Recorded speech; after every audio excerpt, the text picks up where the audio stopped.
How they line up today? Well, here's the Haviland starting grid for today's race. The front row will have Bill Elliott there, a four-time winner at Pocono, and Mark Martin. In row 2, it's Morgan Shepherd and Ken Schrader. For row 3, the 87 and 93 champion Dale Earnhardt and Sterling Marlin. In row 4, it's Ted Musgrave and Bobby Hamilton with the #1 Pontiac in the field. Row 5 is Joe Nemechek and Rick Mast. Row 6, Jeff Gordon and Darrell Waltrip, a three-time winner here. Row 7 is Ricky Rudd and Ward Burton. Row 8, Dale Jarrett and Brett Bodine. In row 9, it's Kyle Petty and Hut Strickland. For row 10, there's Derek Cope and Jimmy Hensley. Going into row 11, you have Michael Waltrip and Rusty Wallace ready to do business. In row 12, Jeff Burton and Terry Labonte. For row 13 today, there's Dick Trickle and Steve Grissom. In row 14, Jeff Bodine and Robert Presley. Row 15 is Lake Speed and Rich Bickle. Row 16, Jimmy Spencer and Bobby Labonte. Row 17, Bobby Hillen Jr. and Kenny Wallace. Row 18, Mike Wallace, who's won 2 ARCA races this week, and John Andretti. Row 19, Dave Marcus and Jeremy Mayfield. Back in row 20, rookie Ricky Craven and Todd Bodine. And starting 41st in row 21, Eldon Sawyer. The latter 3 all provisional starters. Randy Pemberton down on pit road with Ted Musgrave. Wow, just got done talking about him, and it looks like they're going to take the left valve cover off. The crew is under the hood. The engine definitely sounded flat. They have now shut it down. Ted sits here. The crew looking frantic. They fired him back up. It still sounds flat to me. They've just fired it up, so could possibly be a long day. They've lowered the hood. They're going to try and go out there and ride it out. They may look further into it under the next caution. One other note, a problem on the 33 car of Robert Presley. Just barely got the car fired up. They've had to push it back to the garage area. Apparently a broken stud, which holds the gooseneck on from the radiator to the engine, has broken. And so now there's trouble there as well. Unbelievable. Steve Burns? Randy, here's something everyone at home can relate to. Really, the problem is the radiator is leaking. They changed radiators this morning, and it's leaking. They can't get it started. So Musgrave in trouble, as well as Robert Presley early. Let's take a look at the Chevy course description on this 2.5-mile track. It's a toughie, this particular facility. 162 mile an hour average in qualifying. That long front straightaway, Chad, where you really carry some speed.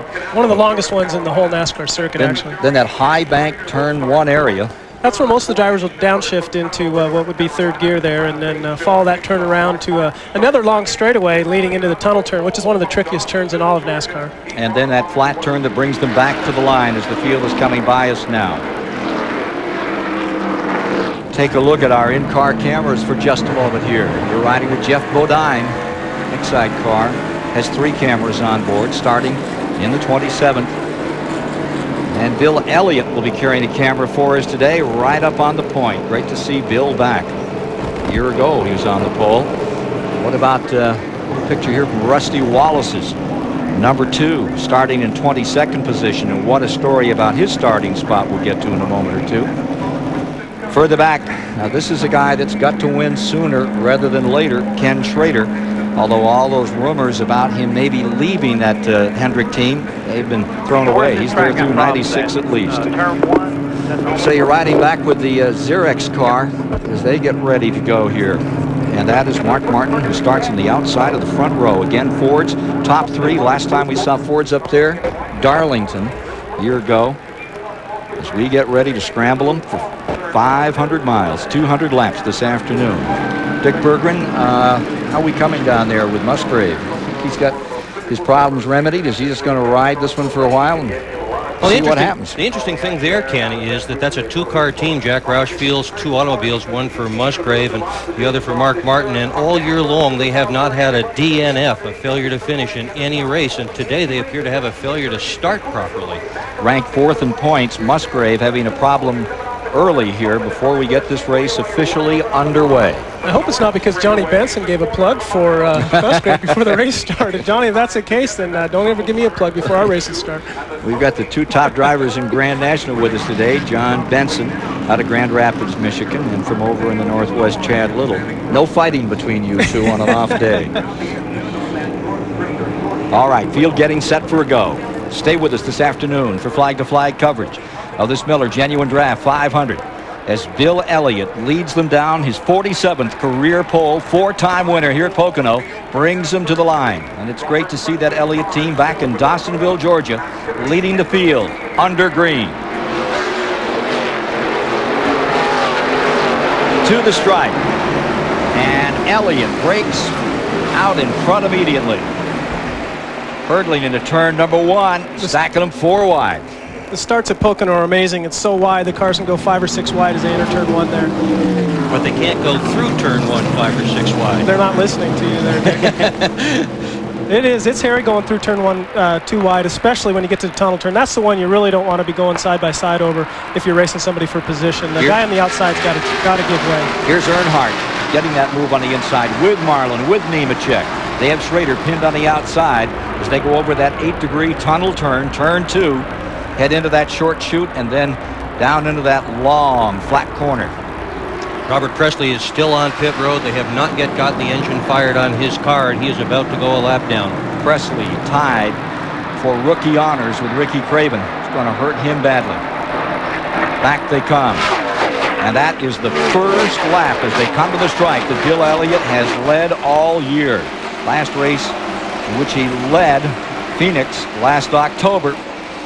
Martin stays right there, and those 3 Fords trying to draw away from the Chevrolet of Earnhardt in 4th, followed by Schrader. And down below the line they go in turn 1.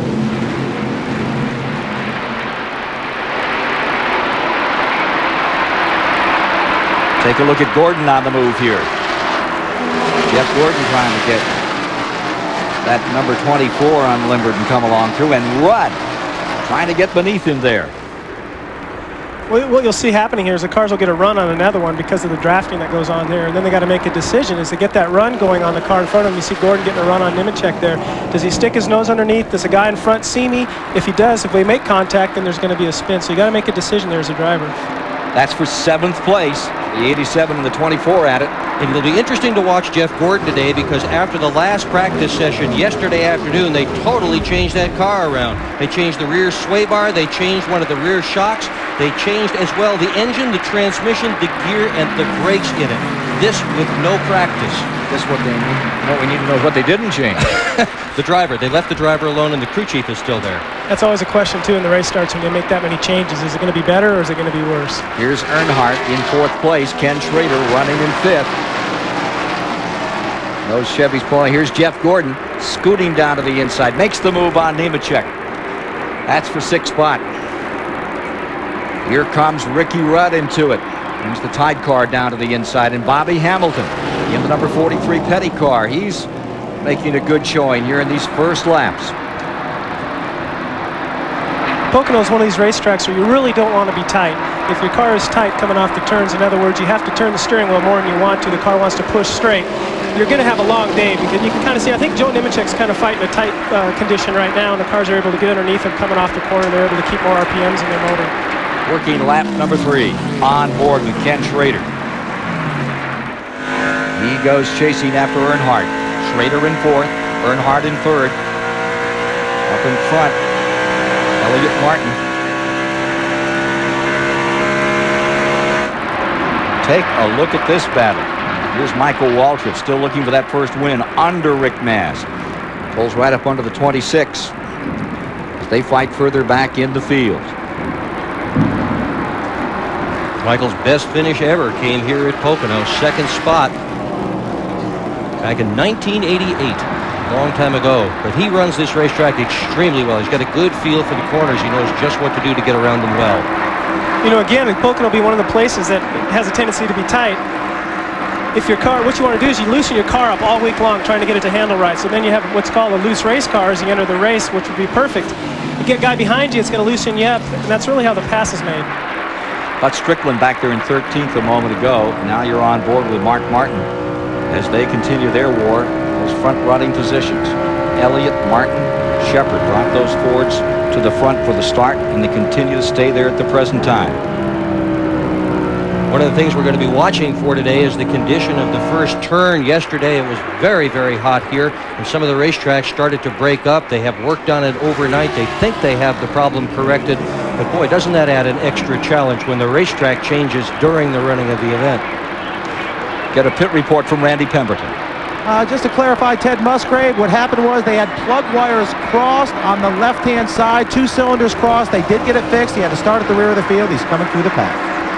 One to watch. Schrader coming to the inside on Earnhardt down that long 4,000-foot straightaway. And look at Gordon coming too, right in between the two of them, watching to see which way to run. 4th, 5th, and 6th right there. He took a look at Earnhardt, but then changed his mind there. Working lap 6. Sterling Marlin just behind them in 7th. Steve Burns can give us a little additional information here.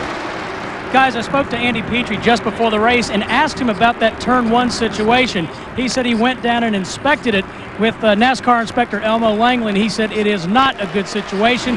He said you'll probably see marbles later on, and Chad Little can tell you what marbles mean on the racetrack. Well, if the track's breaking up a little bit, it's going to be real slippery if you get out of the groove. I'm not exactly sure where it's breaking up. Maybe we can get a shot of that, but if it is coming apart, you'll want to keep your race car away from that part of the racetrack. Now, one of the good things about today, part of the good news is that the temperature has dropped dramatically from those 105-degree readings of a day ago, and that works in favor of this racetrack. That was turning this asphalt to glue. So Elliott, Martin, Shepard up in front, and then a little further back you have this battle. Jeff Gordon got a really good run off of turn number 1 there and got underneath Earnhardt as they go through the tunnel turn. For 5th position. Wonder Boy and the Intimidator. You're going to see a lot more of this, I think, in the years to come. Like I said, the guy on the outside really doesn't have the option, the luxury there, but Earnhardt just made me a liar and drove right around Earnhardt going around over the tunnel turn. And the one that named him the Wonder Boy is the guy in the black number 3, the Intimidator. He'll get you on the track and off the psyche any way he can. Here's Earnhardt holding on to that position after he rode the outside and comes looking for Schrader another time. Rudd is in 8th, Nemechek 9th, Dale Jarrett 10th, Hut Strickland 11th, and DW, Darrell Waltrip, up in 12th position, who had qualified well for today's race. Take a look at Rusty Wallace trying to come up from that 22nd starting position today after the first day of qualifying was discounted. He didn't get a shot at that. Had a little trouble with those flaps up on the top of that car, and they set him down from the first day of qualifying and fined Robin Pemberton some $20,000 on that. And Robin's deal kind of is a tough one because he didn't even know that those flaps were on it. What they had done at the Penske operation was to rebuild the flaps. Now, the Jack Roush organization is supposed to build all the flaps for all the cars, and everybody's car is supposed to be about the same. And apparently the Penske team decided that they were going to try to improve on those flaps. They added some titanium, took away between a pound and a pound and a half, depending on who you talk to in the garage area. NASCAR found it and said, don't mess with the roof flaps. I want to make it very clear here that everybody I talked to this morning at least said that there was no safety issue here at all, that they didn't do anything to disqualify the use of the flaps. What they were just trying to do was to come up with a stronger flap that was at the same time lighter.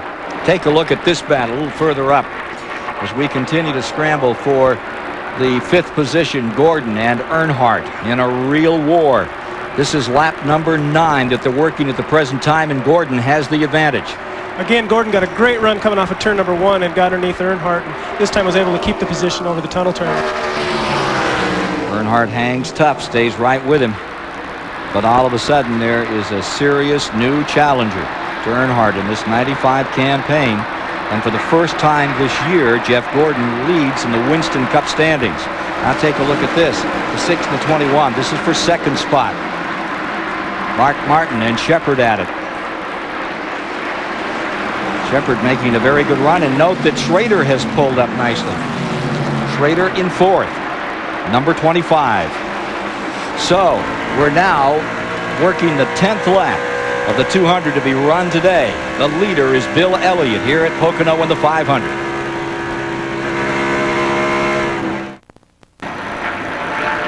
Duralube presenting our aerial camera for you and giving you an idea of the immense crowd. Every seat's been sold for weeks. And the interval between Bill Elliott looks like the mid-80s again, with Elliott trucking up front. Coming after him, Mark Martin in that second position. You can see the interval back to the third place man, and that's now Ken Schrader putting a Chevy in there and mixing it up with those Fords. We've completed 11, working the 12th lap at the present time of 200. Schrader and Gordon have both gotten around the 21 car of Morgan Shepherd, and it looks like Dale Jarrett's also fallen back a little bit. I see that that he's now fallen back into 6th. Here's Elliott. Took the pole at a little over 162. The record here is a 164 mark from a year ago. He did it. Has that advantage. There's Martin right in that second spot. Schrader coming on. And you see Jeff Gordon also. So you got 2 Fords up in front. Here's Martin looking up at the leader. A couple of Chevys right behind. Earnhardt, meanwhile, is closing down on Sterling Marlin for 6th position. He's about 2 car lengths behind him. Watching Mark Martin work out here in the corner. I love the way he hangs onto that steering wheel. He always drives that way with the right hand tucked down low when he goes in the corner. Then he'll shift it more to the right side of the wheel and get a 10-2 position. He's the only driver I ever saw who could race that way, and he always does it. Well, you know, Mark Martin being one of the best in the industry, I tried that a couple times, figuring maybe there's something there. If Mark can do it, I can do it. It's hard to do. I'm real uncomfortable in letting go of the steering wheel and coming over like that, but Mark has he's mastered that, and he's real comfortable at it. I think it was you, Ken, that called that the Arkansas handle. Darrell Waltrip has dropped from 12th back to 39th. And Steve can give us a little more as to why as we watch this battle for first place. It's a dandy. Steve, fill us in on Darrell Waltrip. Ken, I'm in his pits. He has radioed in to crew chief Pete Peterson that the car is extremely loose at the very worst, and he may have an even worse problem. He may have a tire going flat, and that's why he's gone backwards. Meanwhile, the number 33 of Robert Presley has come underway, and it is running 10 laps behind. But Presley is back on the track in that number 33. Change of leadership, and you have Mark Martin now in front, and Elliott holding on to him as they draft down into that tunnel turn. Closing is Schrader. Interesting combination. Mark Martin has never won here. He's finished second. Whoa, boy, did you see that? Elliott and Mark Martin got together there a little bit. Both cars bobbled. The drivers collected it very, very well. Let's watch from Schrader's viewpoint of this contest between the 2 Fords for the lead. Down into the main straightaway they come to complete 15 laps. That contact back over the tunnel turn between Elliott and Mark Martin, that's really not that big a deal. You know, Elliott just had a good run coming off the tunnel turn. It was going straight. There didn't really get Mark Martin out of shape, and that's kind of give and take a little bit there. But this isn't right there. This is serious racing as they go into turn 1. 3 wide into turn 1. And again, it's Elliott commanding. Schrader to second. Schrader runs well here. Back in June when they came to Pocono, he had a 3rd place finish. And he sure looks like he has Papa Joe Hendricks, number 25, geared right for today. These guys are not holding back at all. I mean, we're in the early stages of the race here, and you see these 4 guys just going at it like the caution or the white flags coming up the next lap. Schrader's another who has never won here. He's been fast. He has 5 career poles here, but has never won a race. Finished 3rd, however, in the race that was held here in June of this year. And back in '88, he had the runner-up spot when Elliott came home. So he knows his way around this place. Here he is making a run going into turn 1. This is the corner that's shaped a bit like Michigan. That second turn a little more like Pocono. And the 3rd, take your choice. Phoenix, Milwaukee, wherever you want to go, it is flat. And look at this, Gordon's going to follow through. Those are team cars, Schrader and Gordon. You know, the 25 car is very hungry for his first win in a long time, and I'd love to see it happen here today. Yeah, long time indeed since he has tasted victory, and this could be the time. Hasn't won in Winston Cup since Dover, Delaware, 124 races ago, 1991 at Dover. Well, here's Gordon clambering up. Remember, he started in 11th position, and he is making his weight felt at the present time. It shows how fast things can happen here. A lap ago, he had Mark Martin challenging for the lead, and now he's sitting back in 4th place. He might have just decided to wait for a while there. Those guys being maybe a little too aggressive than he wants to be right now. He knows he has a good car, and he just wants to wait. Terry Labonte won here in June when Jeff Gordon came down on a restart with just a few laps to go. and missed a shift. So, Jeff, you missed a shift and you missed a victory at this track back in June. How do you feel about that now? You know, since we were last here at Pocono, I mean, heck, I thought the season had taken a big turn when we were ready to win a race, and I missed a shift, and man, it just seemed like it was downhill from there. And actually, since then, that's helped us out tremendously. We've you know, finished second at Michigan and won a pole and won 2 races since then. So you know, if anything, that missed shift here at Pocono has helped us out a bunch. He also said he was so embarrassed about that he wanted to come back and rerun the race the next day. Anyway. But you know, the neat thing about that team is when something goes wrong, there is no finger pointing. Everybody just pats everybody else on the back and they say, don't worry about it, everything will be just fine. And the crew felt that they had let Gordon down in the Daytona 500. Jeff said, don't worry about it, guys. We'll come on back the next week. And that's a lot of what it takes. They all believe in each other. Well, as they work the 19th lap, 47.5 miles into this thing when they come down by, here's Gordon trying to put the squeeze on Bill Elliott. They go double wide down toward the tunnel turn. Bill will probably back off a little bit and let Gordon go on through as he did, which is the wiser thing to do over the tunnel turn there.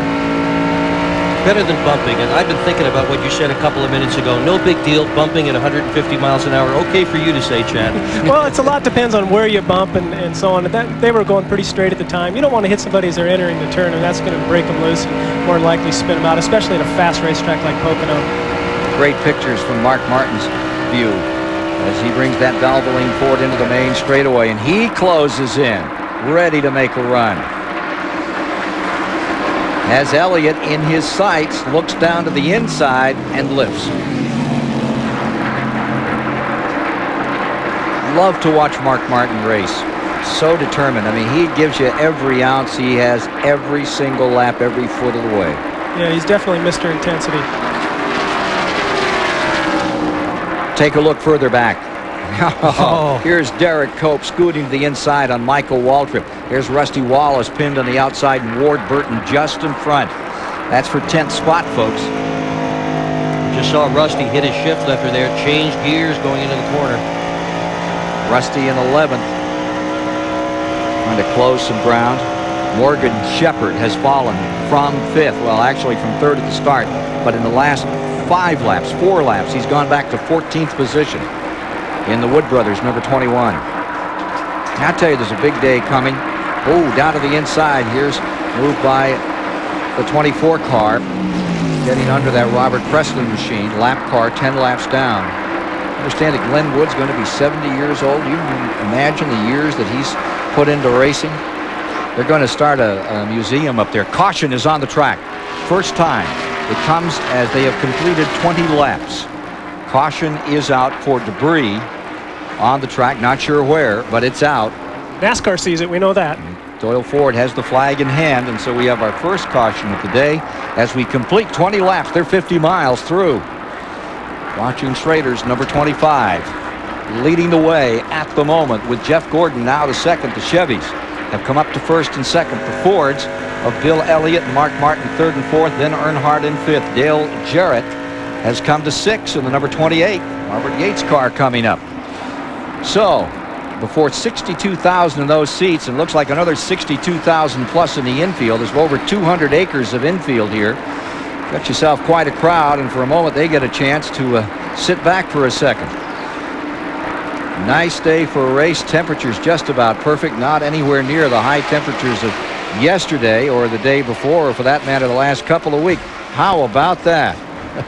Now it'll be time for the drivers to relax a little bit, get a drink of water, and the pit crew to go to work. This is where they earn their pay. Now they should go, what, about 34 laps today as we watch Schrader? Yeah, that's what I figured talking to some of the crew chiefs this morning, is that you'll see 36, 37 laps as a maximum. But I believe that they'll all be coming in right now. Check their tire wear, get a good temperature on the tires, and go back out. Ward Burton may have the record. Last year he went 41 laps in a single tank of fuel, but it was out by the time he crossed the line. Pace truck has the field in hand as they get them woed for debris on the track. Our first caution of the day.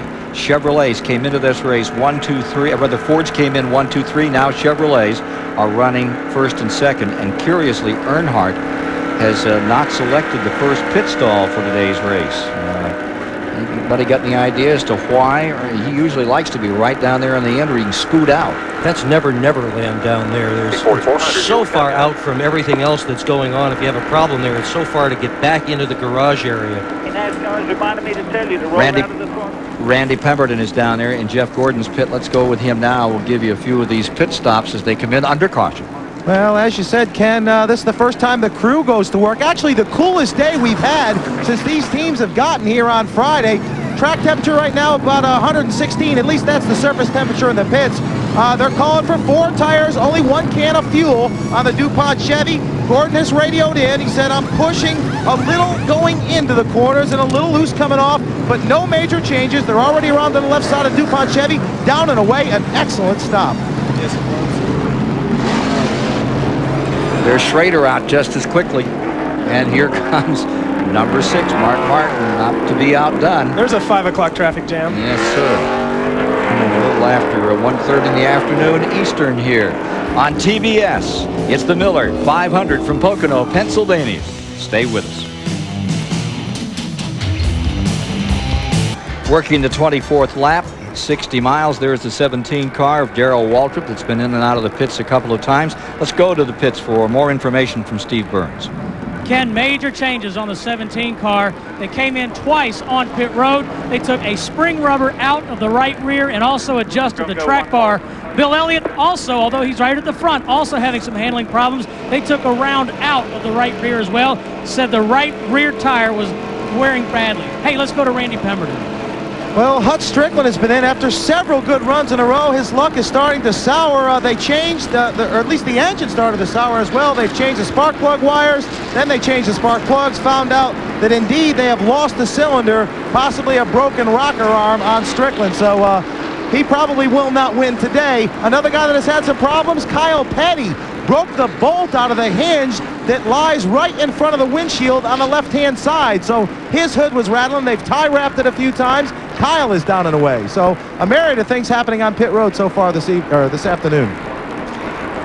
Dave Marcus was on the lead here for 3 laps and just pitted as they were under caution. First time he'd led since back in the Daytona 500. This is what, his 20 or 21st appearance in this race, 33rd overall on the Pocono 2.5 mile. A look at the overall in the field. We can give you some times on pit stops as well.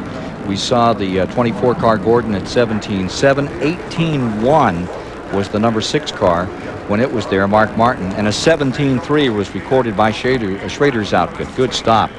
Bill Elliott had a little bit of problems in the pits. He went from 4th to 11th. He'll be restarting in 11th now. And we're ready to restart. And here is Bill Elliott. Looking like he is ready to go.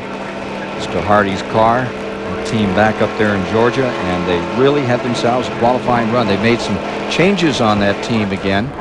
Well, Ernie Elliott told me this morning that they have made some management changes in the organization, and he thinks it's going to be for the better in the long term, and said everyone's getting along better now and getting back to the basics, as he says.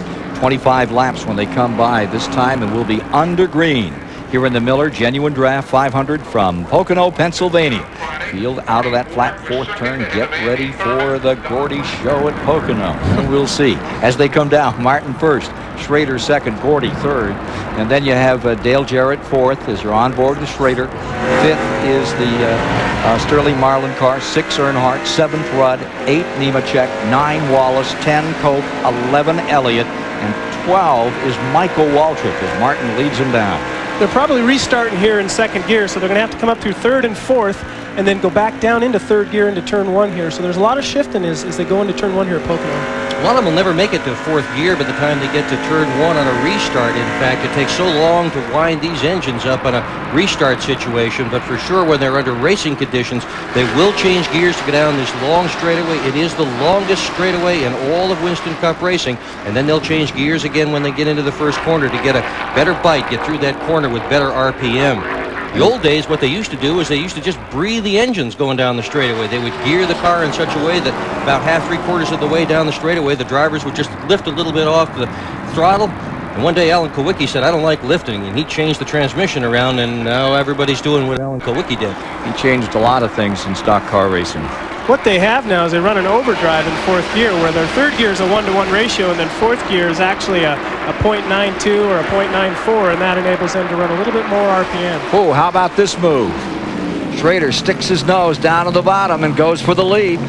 And right with him comes Dale Jarrett. You're listening to the radio of Schrader up in front. Here comes Jarrett. Really a pretty good motor. I'll say it's really a pretty good motor. That was Schrader commenting on the fact that he has a pretty good motor. That was the man himself, Ken Schrader, saying he thought he had a pretty good motor today. Ken Schrader's always been one of those drivers that's real calm in the car, and he'll talk and joke with you, and he's always keeps a real straight head about him. Good run for Jarrett early in the going as we watch, and fading back a bit is the number 6 of Mark Martin. You see Wallace in the number 2 making that move on the inside. He's back there in 9th. About to go to 8. Derek Cope has been on the move. He's been climbing up through traffic. Rusty decided Derek was going to get the inside groove there. A lot of give and take, as we say as drivers. You saw Derek look to the inside. Rusty pulled low and said, "I don't think so, Derek. I'm not going to do that to you yet." The Amoco in-car from Bill Elliott further back in the field than he might want to be at this point. On the other hand, we're not anywhere near halfway. Battle for second. Here's Gordon down to the inside. And the Robert Yates car with Dale Jarrett at the controls. Stays high, and we have Gordon coming up to second. Here's Sterling Marlin in there. Randy? Well, I'll tell you what, I have something on Dale Jarrett. I was talking with crew chief Larry McReynolds the other day. They said their problem is cured. I said, what is it, Larry? They've had so many problems over the last few weeks.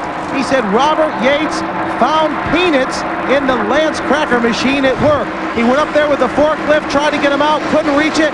They went up there, poured all that money in, grabbed all those peanuts, and threw them out of there. I talked to Robert today. I said, where'd you put them?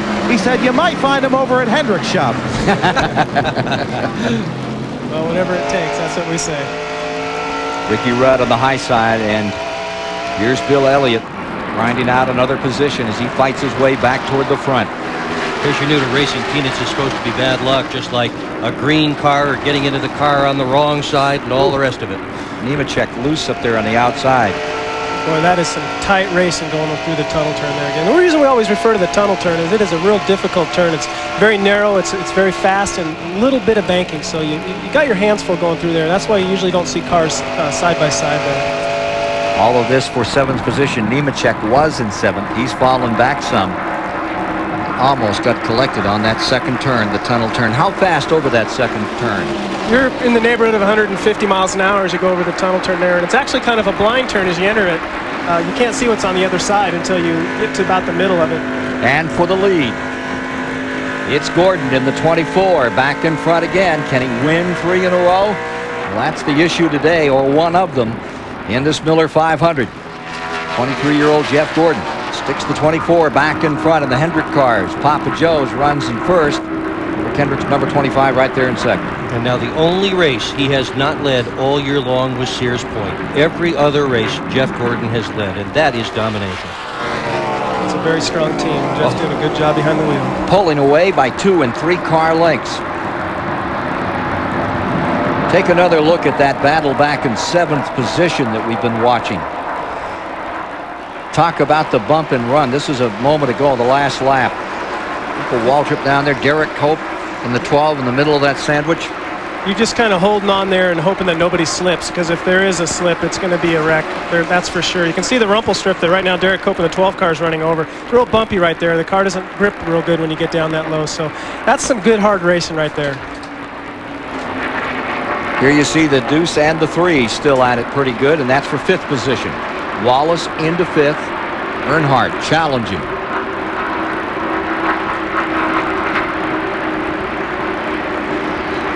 Wallace has not had the year this year he enjoyed last year when he won 8 events. Sure helped him with a great run today, wouldn't it? Let's put a clock on this and see what some of these lap times are right now. We're at Pocono, Pennsylvania. 30 laps into the 200 to be run today in the Miller 500. Welcome back to Pocono International Raceway, live this afternoon on TBS Sports, the Miller Genuine Draft 500. We're watching Jeff Gordon on the racetrack right now.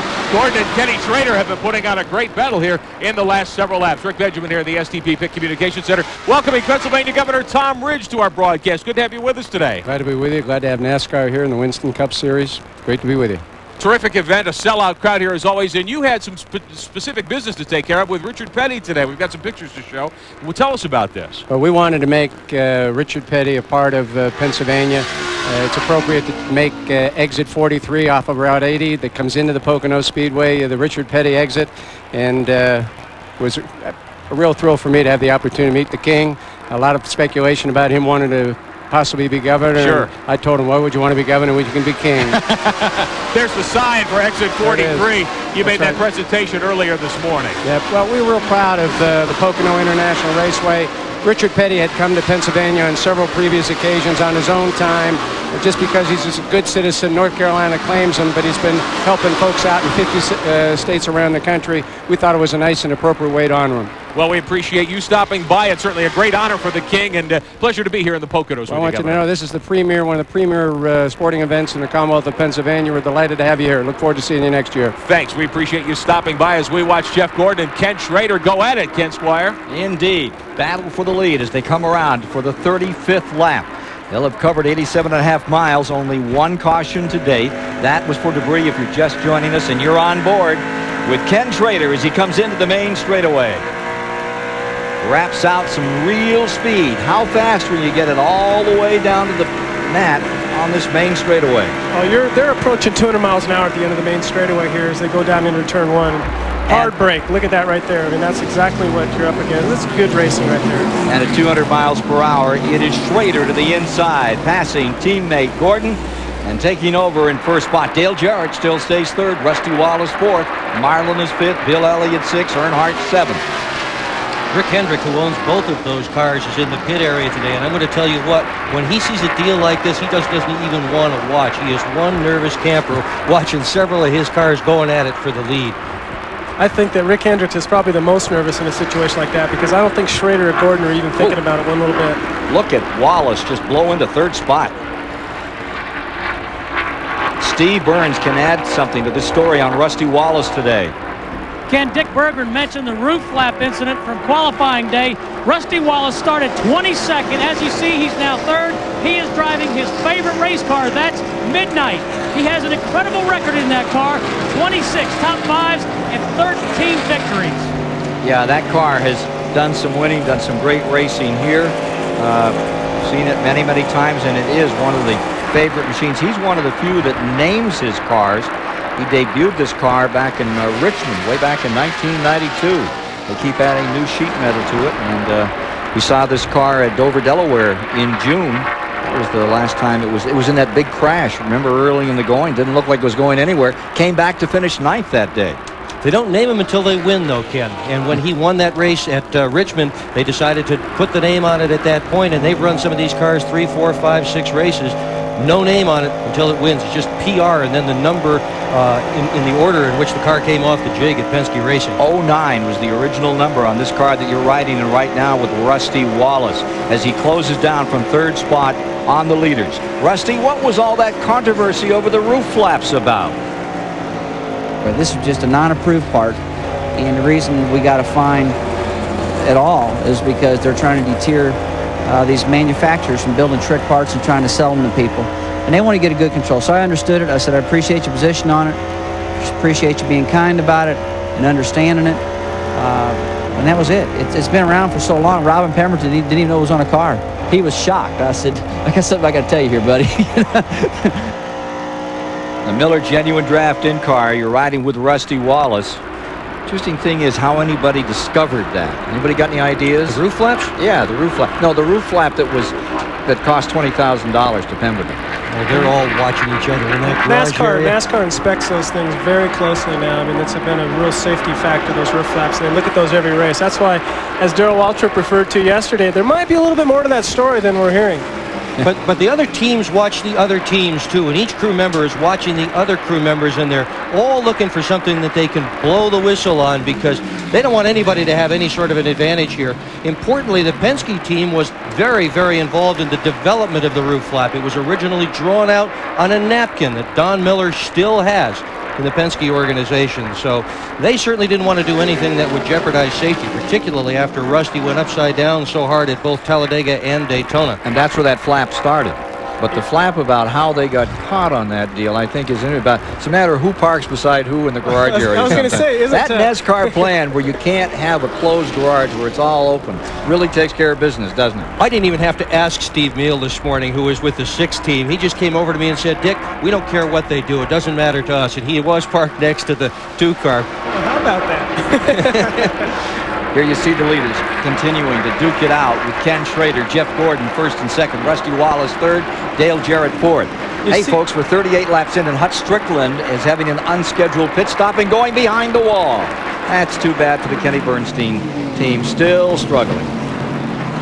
We'll look back here as the number 21 gets Morgan Shepherd's got a handful of 21. Terry Labonte after him. And there's the 24 on the shoot and scoop.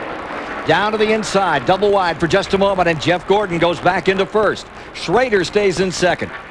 Those guys are really running close. They've been going back and forth every other lap. I think they're having a ball. Yeah, ball's a relative word right now out there. I mean, there's a lot of work, and they're working at it, as you can see, hustling the cars. But obviously, they both have really good race cars, or they wouldn't be able to trade positions like that every lap. And they love to race so much, and they're really giving them a show. Take a look at Earnhardt in the middle here with Derek Cope just in front. Cope has made a great run in the 12 up to 8th position. Mark that as 7th now for Cope. Push Earnhardt back to 8th. Marlin in 9th as they circulate around this track in their 41st lap. Let's go to Steve Burns. Ken, this is unusual. Jeff Gordon radioed into Ray Evernham about 5 laps ago and said that 25 car just blew by us on the front stretch, and Ray said that's okay, just ride in behind him. Jeff then replied and said, I guess I'm getting loose, but now it looks like the car is getting better. If that's loose, gets it up a little there. Look at Rusty Wallace coming on. He is coming, isn't he? Look at the strength Rusty Wallace is showing. Remember, Rusty started 21st, too. 4-second spot, Rusty Wallace. And closing on leader, Jeff Gordon. More from the Miller 500 after this.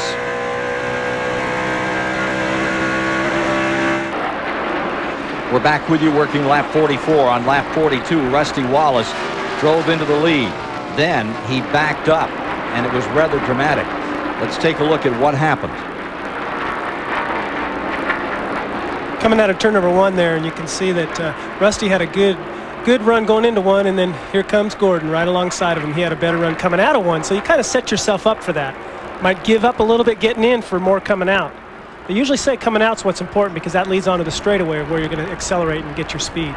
But the thing that had pushed him up happened just a moment before that. He got himself into the rough stuff on the low side, upset the chassis very badly, and up he went and went from first right back to third. So that was lap 42. We're now working on 45 with the leader, Gordon. Wallace back to second, Schrader into third. Those are the top 3. Here you see Rusty Wallace, who had this race for a moment, stuck the nose of that car out in front. I don't know if he got an official lap on that one or not, and got himself the 5 points. Had that lead briefly, but here's Jeff Gordon back in command another time. Jeff Gordon's a very smooth driver. As I mentioned earlier, Gordon has led 16 of 17 races this year. Times are beginning to fall off just a little bit. On lap 21, they all took on new tires, and they were running in the low 59s, or low 57s rather. Right now they're running in the low 58s, so they've slowed down a full second in the last 23 laps. And that's what happens as the tires begin to wear out. The cars get more difficult to handle, and they slow down as well. Here's where the big battle is right now. Is back just a couple more spots with Derek Cope and Sterling and Earnhardt there. They're really going after it. 7th spot, Cope. 8th, Marlin, and Earnhardt all in there in a bundle. And it is, again, the number 3 of Earnhardt that's challenging, the 2-time winner of this 500. And see Jimmy Spencer in there. He's running well, too. He is charged from well back up to 8th now. He started 31st on the day. He needs a good run. Spencer has had an absolutely terrible year in 1995. Began by failing to qualify for the Daytona 500, and from there it just does not seem to have gotten any better at all. But a good run here could help get rid of a lot of bad memories this season. A little tippy in the tail end right there as Earnhardt closes down. Marlin comes with him. That's an example of how the cars get loose again, because they loosen them up because the track has a tendency to be tight, and you can see there Earnhardt gets right on his bumper or on his back and does loosen them up. And Marlin comes to the inside to challenge Earnhardt. That for 9th with Spencer just in front of them.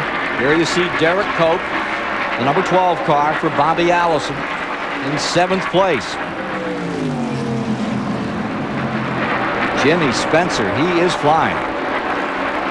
Nemechek getting under Earnhardt. Makes you wonder about the 3 car at this point, Dick Berggren. Yeah, he got Earnhardt bobbling. It was almost an Earnhardt move done by another driver on Earnhardt. Nemechek got his nose right underneath there. Earnhardt got a little wobbly, and there it went. Well, for the lead. Yep, and then some. Wallace is so strong this afternoon. Wallace bounces back into first spot by 2 car lengths. This while they're working lap number 47. When they come by, they'll have 117.5 miles in the book. That's the 12th lead change of the day. It puts Gordon back to 2nd, leaves Schrader in 3rd. Some kind of racing. Here's Schrader ready to make a challenge. That 200-mile-an-hour mark on the racetrack, down into turn number 1. Schrader all the way on the bottom. Rick Hendricks chewing his fingernails again. Guaranteed. Looks like Kenny's going to get a run on the long side of him here going down the short chute leading into the tunnel turn. He'll probably end up with a position as they go across the tunnel turn there. And he does. He's really not had a problem running fast. Kenny Schrader has run fast in many, many races this year. He just hasn't had any luck. It seems as if every time he gets going really well, something goes wrong with the car. At Charlotte, he lost an engine while leading. In fact, he lost it while dominating. At Talladega, he lost an engine while leading. At Atlanta, he crashed while running 4th. At Rockingham, he crashed. So it's not a question of speed. Schrader has had that. He just has to have the speed and the finish in the same race. Wallace continues to pull away right here at the moment, and Schrader holds his own. Look at Bill Elliott, guys, as he comes counter-attacking down to the inside. He had passed Yates. Now he gets under Gordon. That's a good example of what happens when you get cars running side by side and 2 guys behind are running single file. They're able to draft. The draft pulls them up to the 2 guys. I'm referring to Schrader and Gordon there when they were side by side. That momentum just keeps them going, and there allows Elliott and the 28 car to go right by Gordon. 12 lead changes among 6 drivers. And for sure, Elliott is back on the beam. And for the lead, now Schrader attacking on the inside. Ken Schrader goes back in front. Wallace falls to 2nd. And take a look at this. Here's Sterling Marlin dicing as you've got another Ford Chevy battle. You've got Mark Martin getting by the 24 of Jeff Gordon. That's Mark Martin pulling up and getting a little sideways there for a second. Going back up front another time. You have Schrader still holding on to that lead with Wallace right there in 2nd spot. Wallace's Miller Genuine Draft In-Car giving you these great pictures. Saw the gear change there. You know, again, that gear change isn't because this is a road course. It's because the straighters are so long, the corners are tight, they need to shift so they have a little bit more RPM as they come up out of the corners.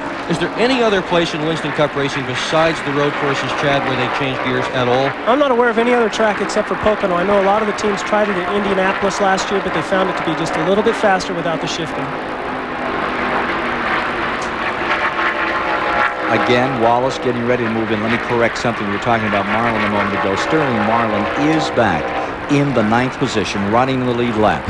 Now here's Wallace down to the inside, putting the press on and going back for first place. I tell you, that must be about the 15th lead change already today. These guys are just going back and forth, back and forth. Market is 13 officially. Start-finish line, I think about 30 around the racetrack. Yeah, they're saying there's a lot of grease in 3 now. Getting a report, we've got the 3rd turn pretty well slicked up. Schrader's Budweiser in-car camera giving you these pictures. Down the short chute or the medium chute to the tunnel turn. As you see him going down the straightaway there as they enter into the tunnel turn. Rusty Wallace, winner of the 1991 Miller Genuine Draft 500, has the lead right now with 50 laps completed, 100 and 25 miles down in this event, and looking good. 3:75 to go. Unscheduled stop for Dale Earnhardt, just leaving pit road. He had been running back in 16th position. This takes him out of the top.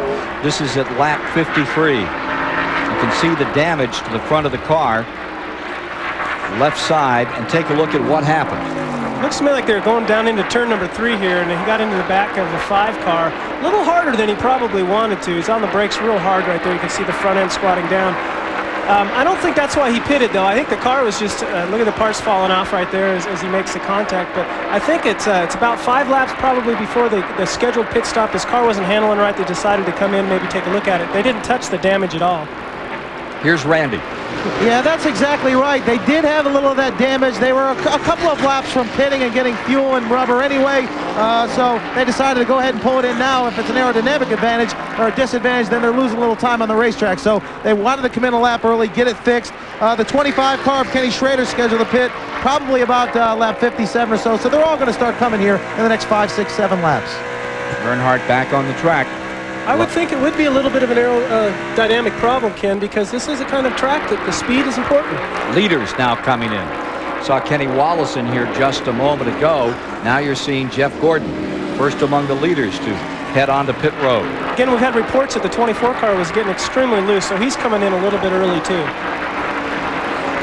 It's early in the race. You don't want to get down this early. Randy's there. Well, so far, a typical 4-tire stop for the Rainbow Warriors. They're going strong on the right-hand side.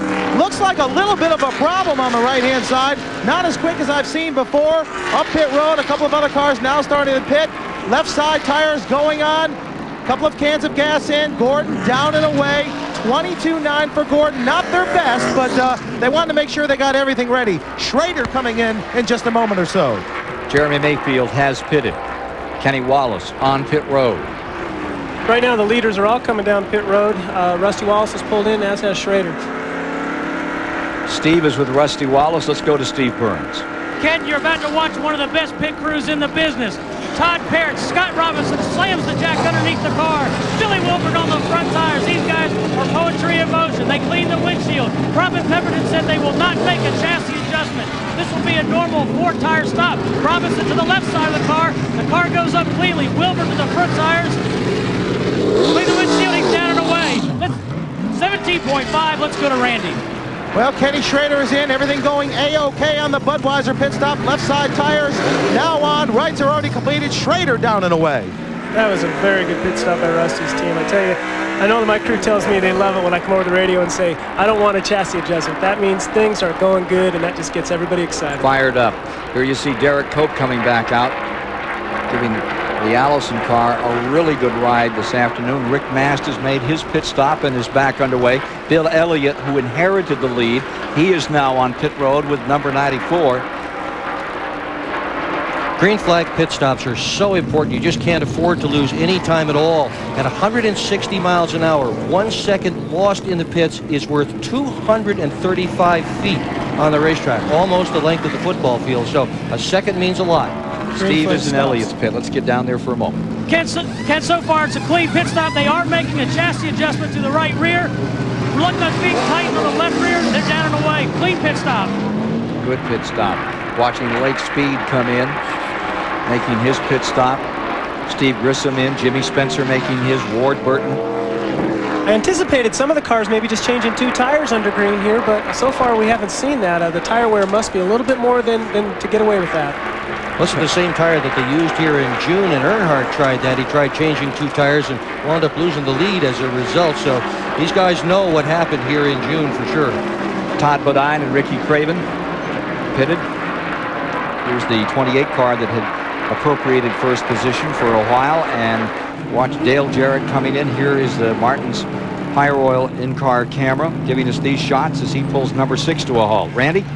Well, Mark Martin is in, and Steve Mill and the crew go to work on the Valvoline Ford. I'll tell you, you want to know how specific these guys get in the cockpit when they talk about their chassis changes? Mark Martin says drop each of the rear tires 1 pound of air pressure. They go ahead and add a round of wedge. Left side tire is on. Mark rips the wheels. He's out of here.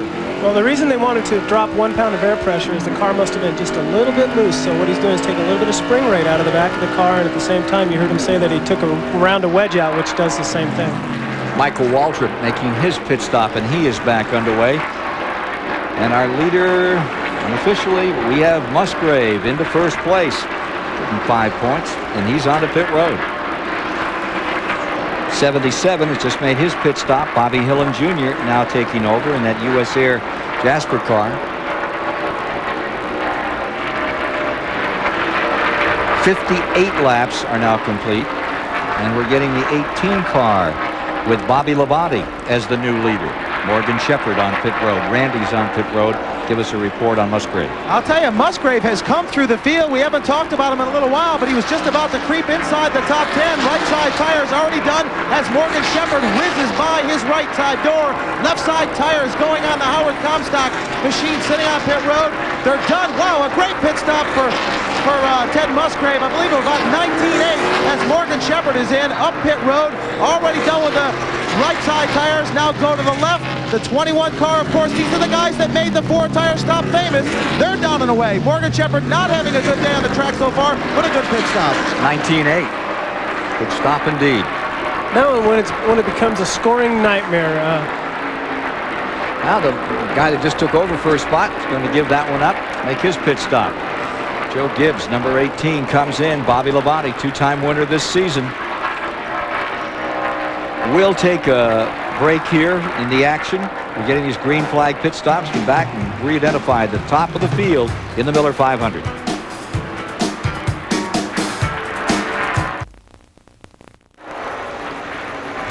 Duralube platform giving you these shots of the 2.5-mile Pocono International Raceway. Great racetrack, and what an event we are having. Been under green flag conditions for pit stops, and now we have a new leader. Darrell Waltrip inherited first place for a while, picked up 5 points. As DW keeps on the comeback trail after that hard crash in the Winston Select down at Charlotte. Rusty Wallace has the lead for the moment, and we're showing Ken Schrader as the second place car. And by the way, we've talked about Hut Strickland going back behind the wall. Well, Johnny Benson up in Grand Rapids, Michigan, number 1 in Grand National Racing, is with us today. And he can tell us more about Hut. Yeah, Hut Strickland driving the Quaker State Ford had a really good starting spot in 18th and looking forward to a great race. What happened? John, I ain't really for sure. We started to skip there a little bit down the front straightaway there, and I think we just tried to ride it out there and get a caution, never could, and finally I think the thing broke a rock arm or something. I'm not really for sure what happened, but the Quaker State Ford, I really felt like we had a good run. It was going to have a good run today, and just wasn't meant to be. Yeah, he definitely has been on a good roll this year, and looking forward to seeing him in victory lane yet this year. It very well could happen. Thanks very much, Johnny Benson, as we get back to racing here. And watch Schrader with a handful of Mark Martin right now. They are. They've been racing hard the last couple laps. Again, everything kind of shook back out the way it was before the green flag stop started. 2 3/10 seconds from first place. Wallace back to this battle for second position. Whoops. Mark Martin and the Schrader car with the Budweiser in-car camera giving you these shots. They go down that short chute for the tunnel turn. You can see those cameras right on top of the roof of the car. They're just right behind the windshield. There's Schrader's roof cam. What a view, huh?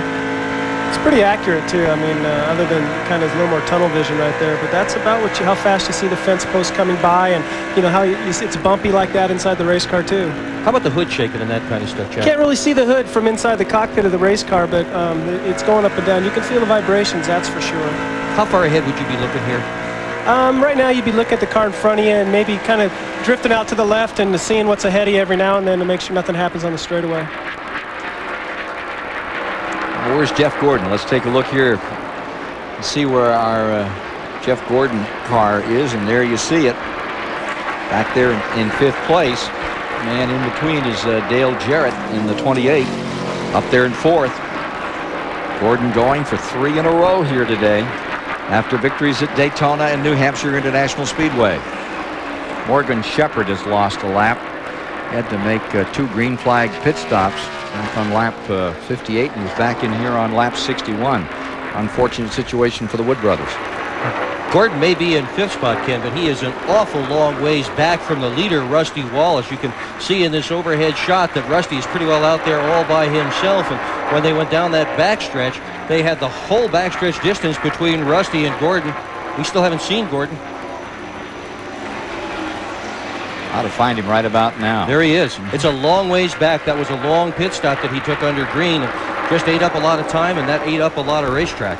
Well, what'd you say, 200 feet or 160 feet per second? 275. Oh, I got to go look it up now. 234.66 to be exact, and 160 miles an hour. Oh, my heart, the slide rule. 9.91 seconds, guys, between Gordon and this guy up in front. Get a report now on Rusty Wallace, who we can in just a moment, and bring you up to date on laps. We've completed 65, 162 miles are down, 135 to go. Look a little further back here as Jeff Bodine scoots under number 4, Sterling Marlin. John Nemechek there and Derek Cope. Pretty good struggle going on. Jeff Bodine in the 11th spot. That battle is 11th, 12th, 13th. It's the same car Bodine had here last year when he won the race. He absolutely dominated, led the most laps. But it's a big difference. The difference between last year and this year. He had Hoosier tires on it then. He was testing almost every weekend for Hoosier, and that definitely helped. Story in this week's USA Today, however, Bodine says, all the problems with my team this year, they are all mine. He was going through a very difficult and unpleasant situation, a divorce situation, and says it has gotten in the way of running well. His best finish in 1995 so far, 7th. His only top 10 this year. You see him working that steering wheel as he goes down into turn 1. It gives you an idea of what the drivers are going through in each of these turns. It's not just a Sunday drive down the interstate. The Exide Batteries car dominated here a year ago. Led well over 150 laps. He's a great racer, and he is going to come back, Ken. And I bet when he comes back, he's going to come back stronger than ever. And he may well do it at a place like this. His career was very much cut at Pocono International Raceway. Well, he looked great at New Hampshire last week. He was terrific. And he was down the lap, and he got penalized. He still kept coming on. He had the car as fast as anything. Notice how I almost said truck. The car as fast as anything on the track. And it was all torn up. You did say truck now. You were at the truck races yesterday. I did not say that. I said car. You came close yesterday. What did you think of the trucks? Hey, I loved them. Weren't they great? They were. I had a good time too. Yes, we were in Denver yesterday, Chad, and saw the truck race out there. And we'll have it for you in this Auto Week report upcoming. I mean, incredible finish. Anyway, take a look at Bobby Allison's number 12. That's Derek Cope. And there's Bobby Allison. Hey, you know, we were talking earlier about Jeff Gordon leading 16 to 17 races this year. You want to talk about guys that got it done to get the Joe DiMaggio record. That was it right there. Bobby Allison, 39 straight races he led, 1971 and 72, driving for Holman Moody and driving for Junior Johnson. Take a look at this as you see the 28 car moving under the 25. But you talk about DiMaggio and his record of 56 consecutive games of Joltin' Joe hitting the ball, 39 straight races. Robert Allison, those were in his golden days. We get back to that theme we were talking about with Jeff Gordon earlier. Is this going to be his year like Allison had in those early 70s? Stay tuned. 19 lead changes among 9 drivers thus far today. Steve Burns is down there with the crew chief on car 2. Ken, Robin Pemberton has been at the center of the roof flap controversy. He was fined $20,000 and put on probation until August 20th. But, Robin, you've got this team ready to race today. Yeah, they're doing a good job. The pit crew's done an excellent job. They knocked out a couple good stops. We're running pretty good. Kenny and Mark are awful strong. We're only a little over a third of the way through the race, so anything can happen. We're pleased right now. Thank you. We'll take a quick break and be back with you. 70 laps complete. And come by the line this time in the Pocono 500 with Rusty Wallace out in front.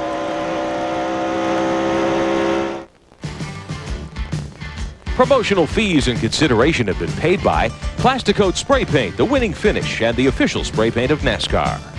And by Exide Batteries for great starts every day. Replace your old battery with a powerful Exide battery, available at major retail stores. And by Pyroil, quality automotive formulas from the makers of Valvoline. For performance products, there's just one name, Pyroil. Back with you at lap 73. Pocono, PA, and what a battle. Mark Martin has just moved around Rusty Wallace. Closing in is Dale Jarrett. Right behind him is Schrader. The top four all still locked together. And picture this, only one caution for 4 laps, that for debris. Other words, caution free, and they're still stuck together like stamps coming down this back straightaway. Take a look at the number 28, right back in the thick of it. Mark Martin just making the move as we came back from commercial to get around Rusty Wallace and put that Ford of number 6 from Roush Racing back in front of the Penske machine. Let's put things in perspective a little bit here.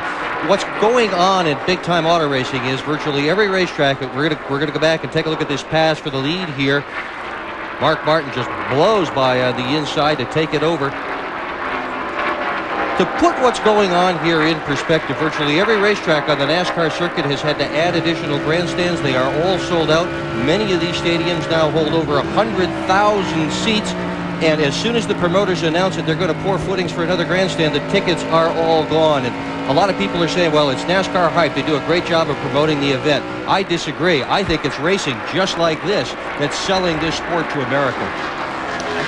Nobody's going to disagree with that. Not one snitch. I'll tell you, the racing here over in a Ford and Chevrolet, and of course, Chevy for the present time is back there in the standings. But look at this battle as you watch these 2 Fords right up there in front. Now you got 3, excuse me, Jarrett's there.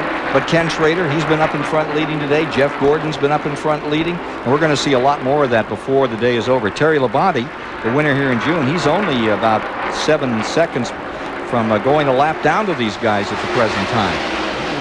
Slow on pit road, that last stop, and that may catch him. You talk about stadiums they keep adding to. I believe there's another 10,000 seats down at Richmond. We're going to be there September 8th, Saturday night.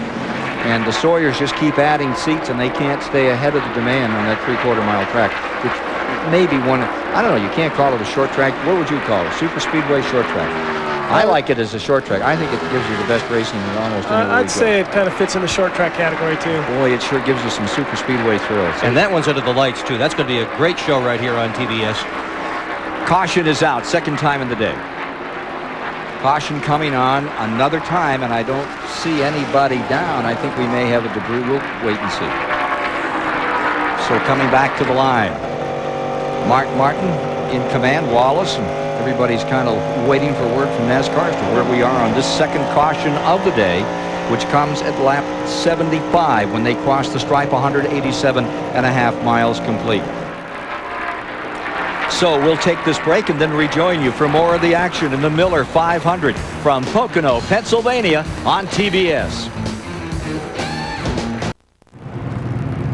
Live at Pocono, the caution is out and the leaders are on pit road. Mark Martin has changed 4 tires, gets down and away first, and Bill Elliott falls him out of pit road. It's just a mess on pit road right now. Rick?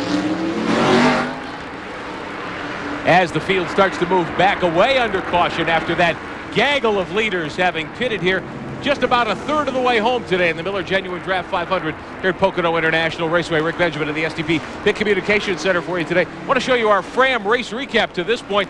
You've heard Ken Squire discuss all the lead changes, 19 official lead changes, many more other places around the track. We got 9 different cars out in front running a little over 144 miles an hour. This is the second caution so far, only 4 laps run under yellow, and only 1 car, the Hut Strickland automobile, out to this point. We have other statistics here, I believe, to show you. Hut Strickland's car, the only one that's behind the garage area wall at this point of our race. Drivers running for a little over $1 million. Here are the drivers who've led laps so far. Bill Elliott led early on, then Mark Martin and Elliott again. Kenny Schrader took over for a good long stretch from 17th to the 22nd lap. Dave Marcus led under caution for a couple of laps. Mark Martin got back out in front, lap 25, led a few laps there.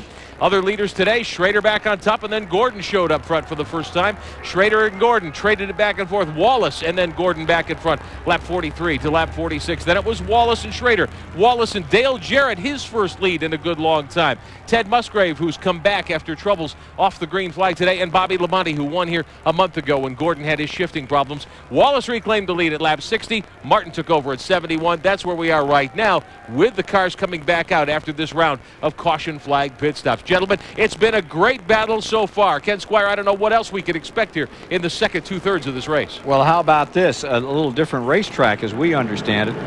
Secondary cars now on pit road, those that are a lap down. The track may be breaking up in turn 3 is the latest report we've received. About a lane and a half up from the low groove. They're saying that the track may be in trouble up there. Well, apparently that's what our caution was from, is debris in turn 3. It's hard to say see exactly from here what might be breaking up there, but if it's only a groove and a half up from the low part of the racetrack, that's racing groove. So here's the situation. NASCAR put out a yellow flag, and they have NASCAR officials looking at turn 3 at the present time. And 37 very, very concerned drivers in that lead lap. You know, this is summertime here in all over America. We're feeling it these days with the temperatures up in the 100s plus. Hey, when you were a kid, what did you like to do? What was your summer fun? Here's Darrell Walters. Went to the crawdad hole. That's what there was a big old ditch that ran behind the houses there, and that's where we went, and we'd spend the whole day down at the crawdad hole, just kind of jumping in now. Wasn't a creek, it was more like a creek, whatever you want to call it. Wasn't a real swimming hole or anything, just a place to go play in the mud and get all wet and have a good time. Come home, let your mama whip your butt because you got your shoes all muddy.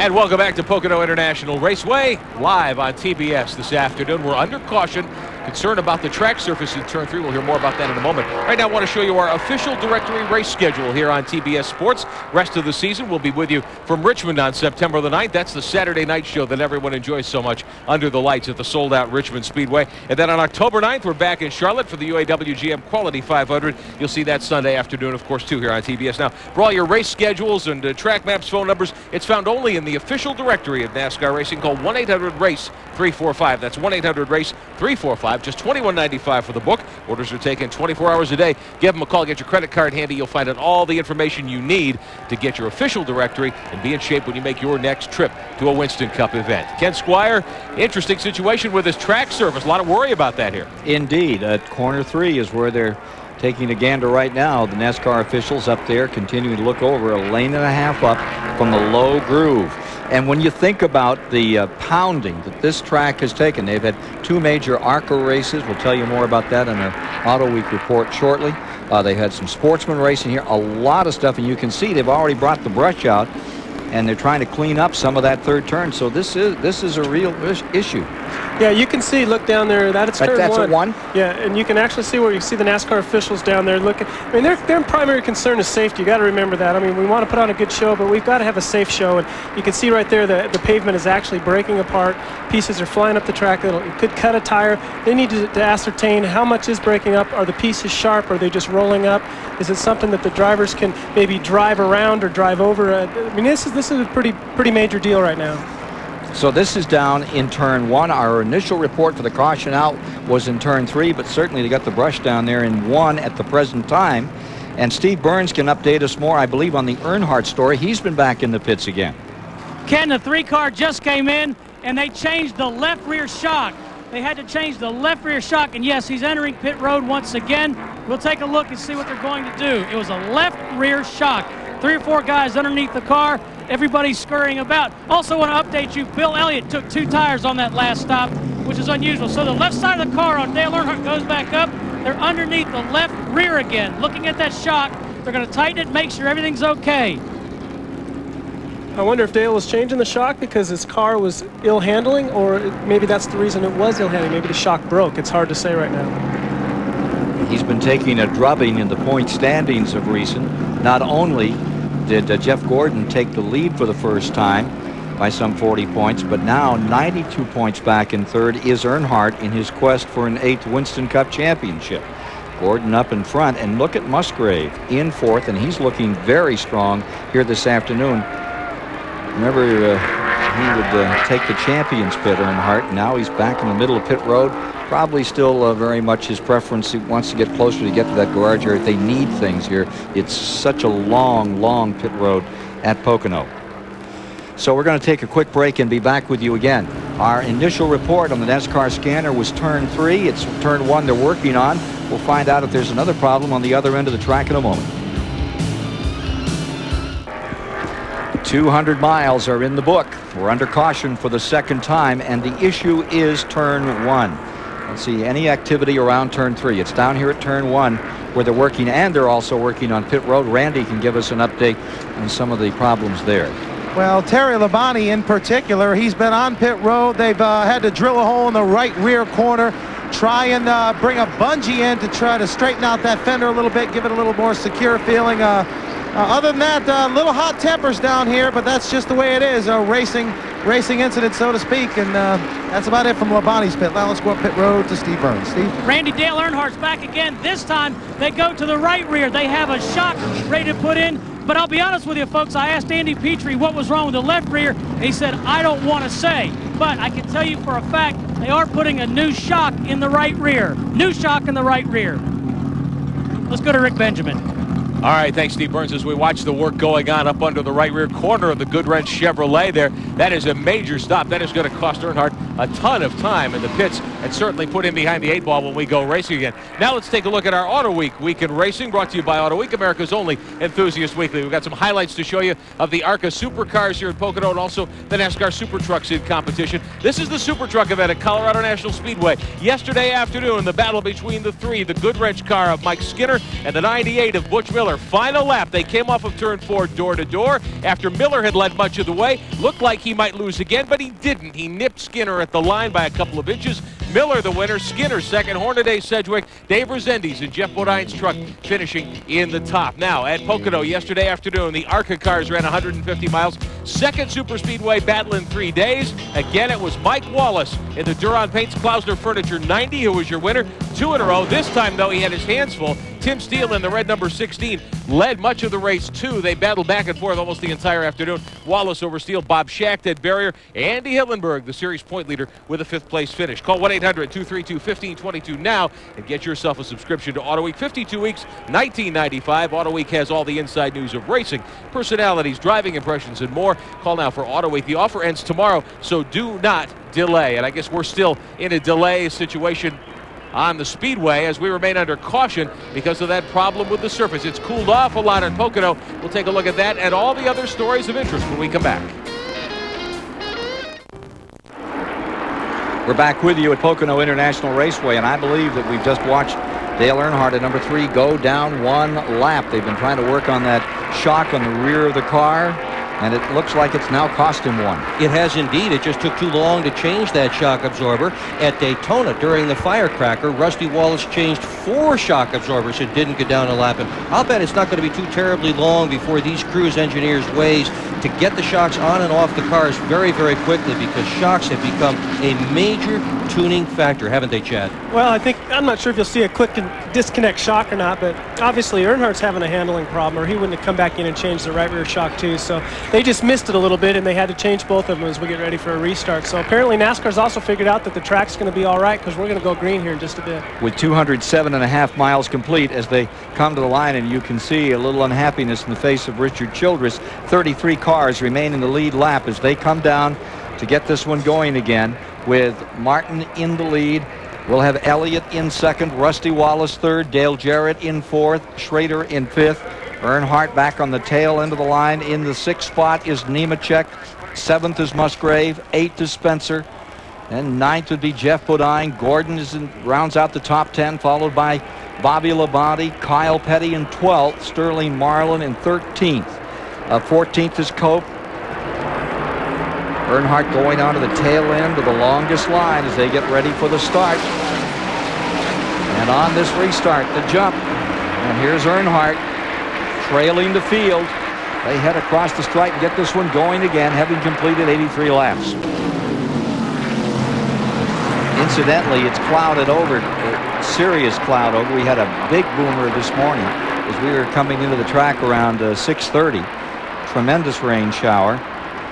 And they thought it was going to stay clear for the afternoon, but it's thickening up just above the Pocono International Raceway.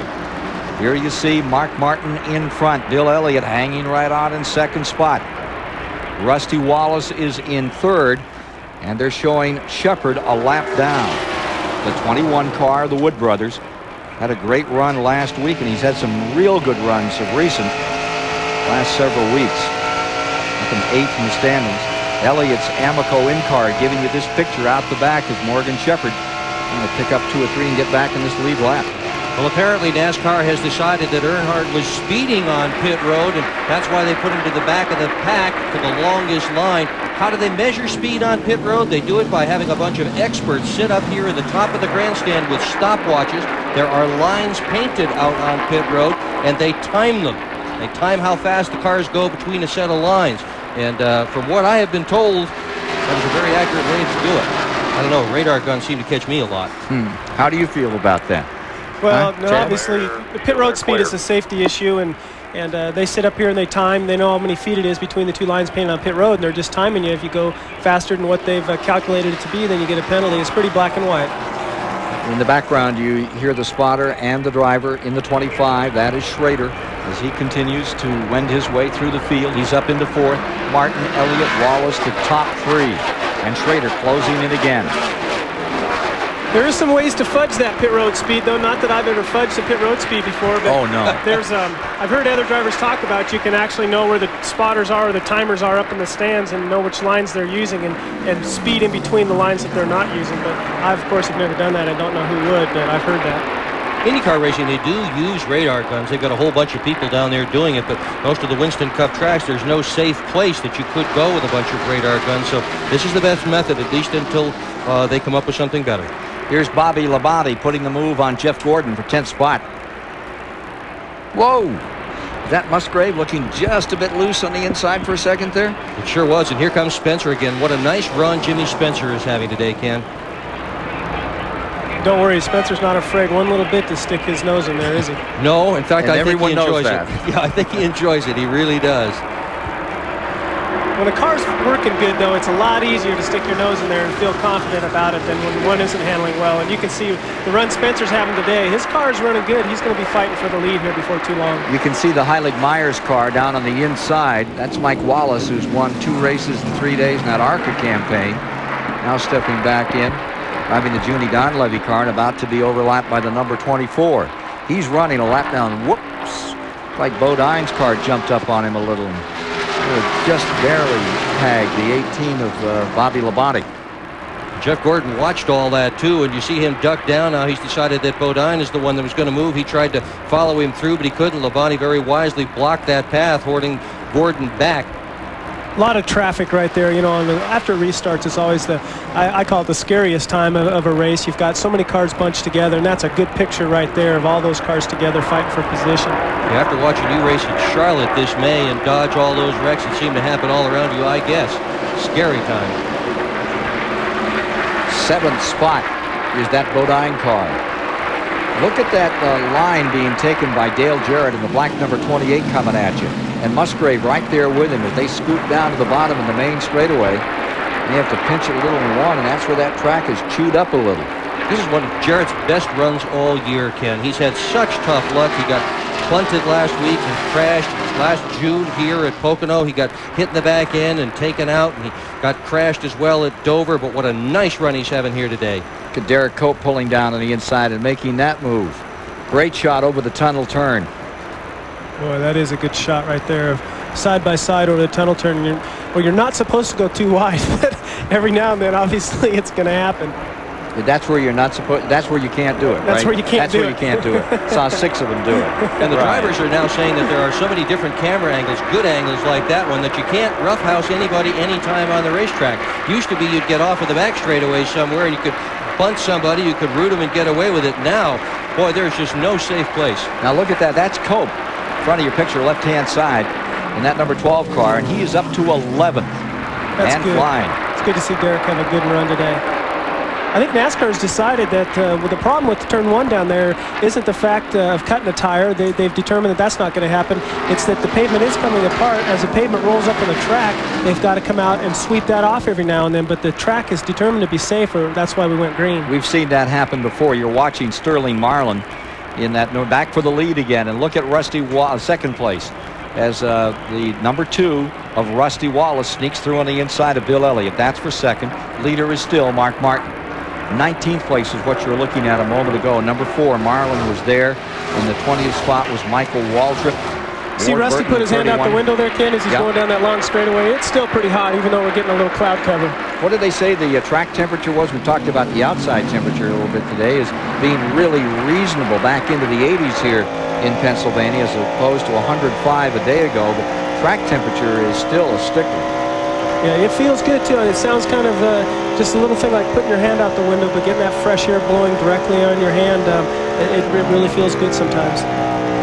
Looking back at Bill Elliott now, he is running in the 3rd spot. I'm going to tell you what, if Bill Elliott were to win this thing, I hope Doc Mattioli has every bit of wood bolted down, because if not, the fans are going to take this place home. They're going to be so happy to see him win.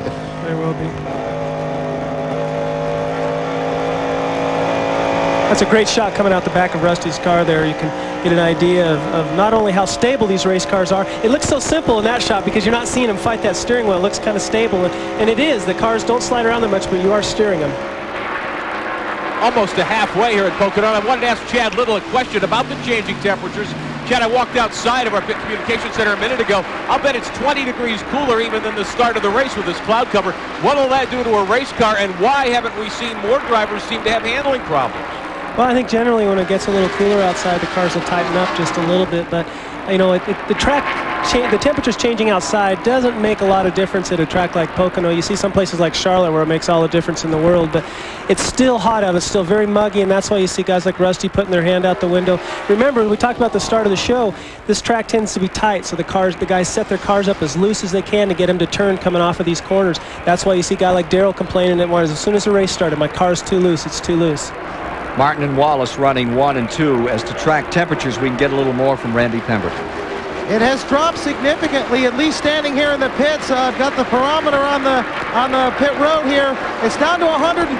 Early on, we had it as high as 125.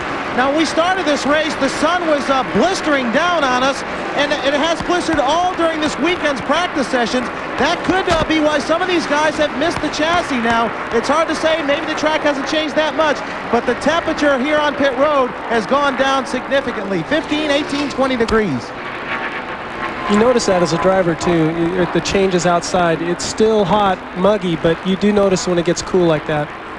Rick? I want to remind everybody, too, yesterday, we've talked about how hot it was here at Pocono. These guys went out for last practice when the air temperature was 106 degrees, and the track temperature was in the 130 range. So I'm really surprised more people haven't missed on the setup today, since that was the last chance they had to work on these race cars. Rusty Wallace with that Miller Genuine Draft car. Ooh, 25, blowing up. Oh, that's too bad. He had such a good run going today, too. Every time he gets going good, something bad happens to Kenny Schrader. I tell you, the guy's just got no luck at all. Star-crossed. Yep. You see him pulling low there to get out of the way of the other cars, just in case he's putting anything down on the track. With Rick Hendrick since '88, Rick says he'll be here in '96 and into the future. There was a lot of media hype about the fact that Schrader might be on his way out. That Budweiser in-car camera giving you these shots of Ken Schrader as he eases that machine in. But Mr. Hendrick himself took an opportunity here to talk to the press and say, no way, Schrader stays with us. Back for the lead. Here's Martin and Wallace still at it. Hammer and tong at lap number 92. They haven't given up on this one. One whit, 230 miles complete. You know, it's interesting that we don't see the Fords having the handling problems that some of the other racetracks they've seen so far this year. You see Martin and Rusty there. Is that because they've got a little more blade, a little more spoiler on these things? I don't think that can hurt at all. Obviously, NASCAR's gave them a little bit more spoiler, but I think it also has to do with the fact that the corner speeds here aren't nearly as fast as they are, say, some of the high-banked ovals that we race on. The other interesting thing is, as Schrader goes down pit road and out of this event, that neither of his teammates has lost an engine in 1995, and Schrader has had nothing but engine troubles. They all are designed the same, basically all built the same.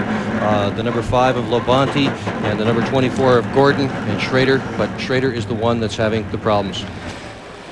So Ken Schrader eases it back in, still looking for another one. It'll be 125 before he gets a shot at another win since Dover.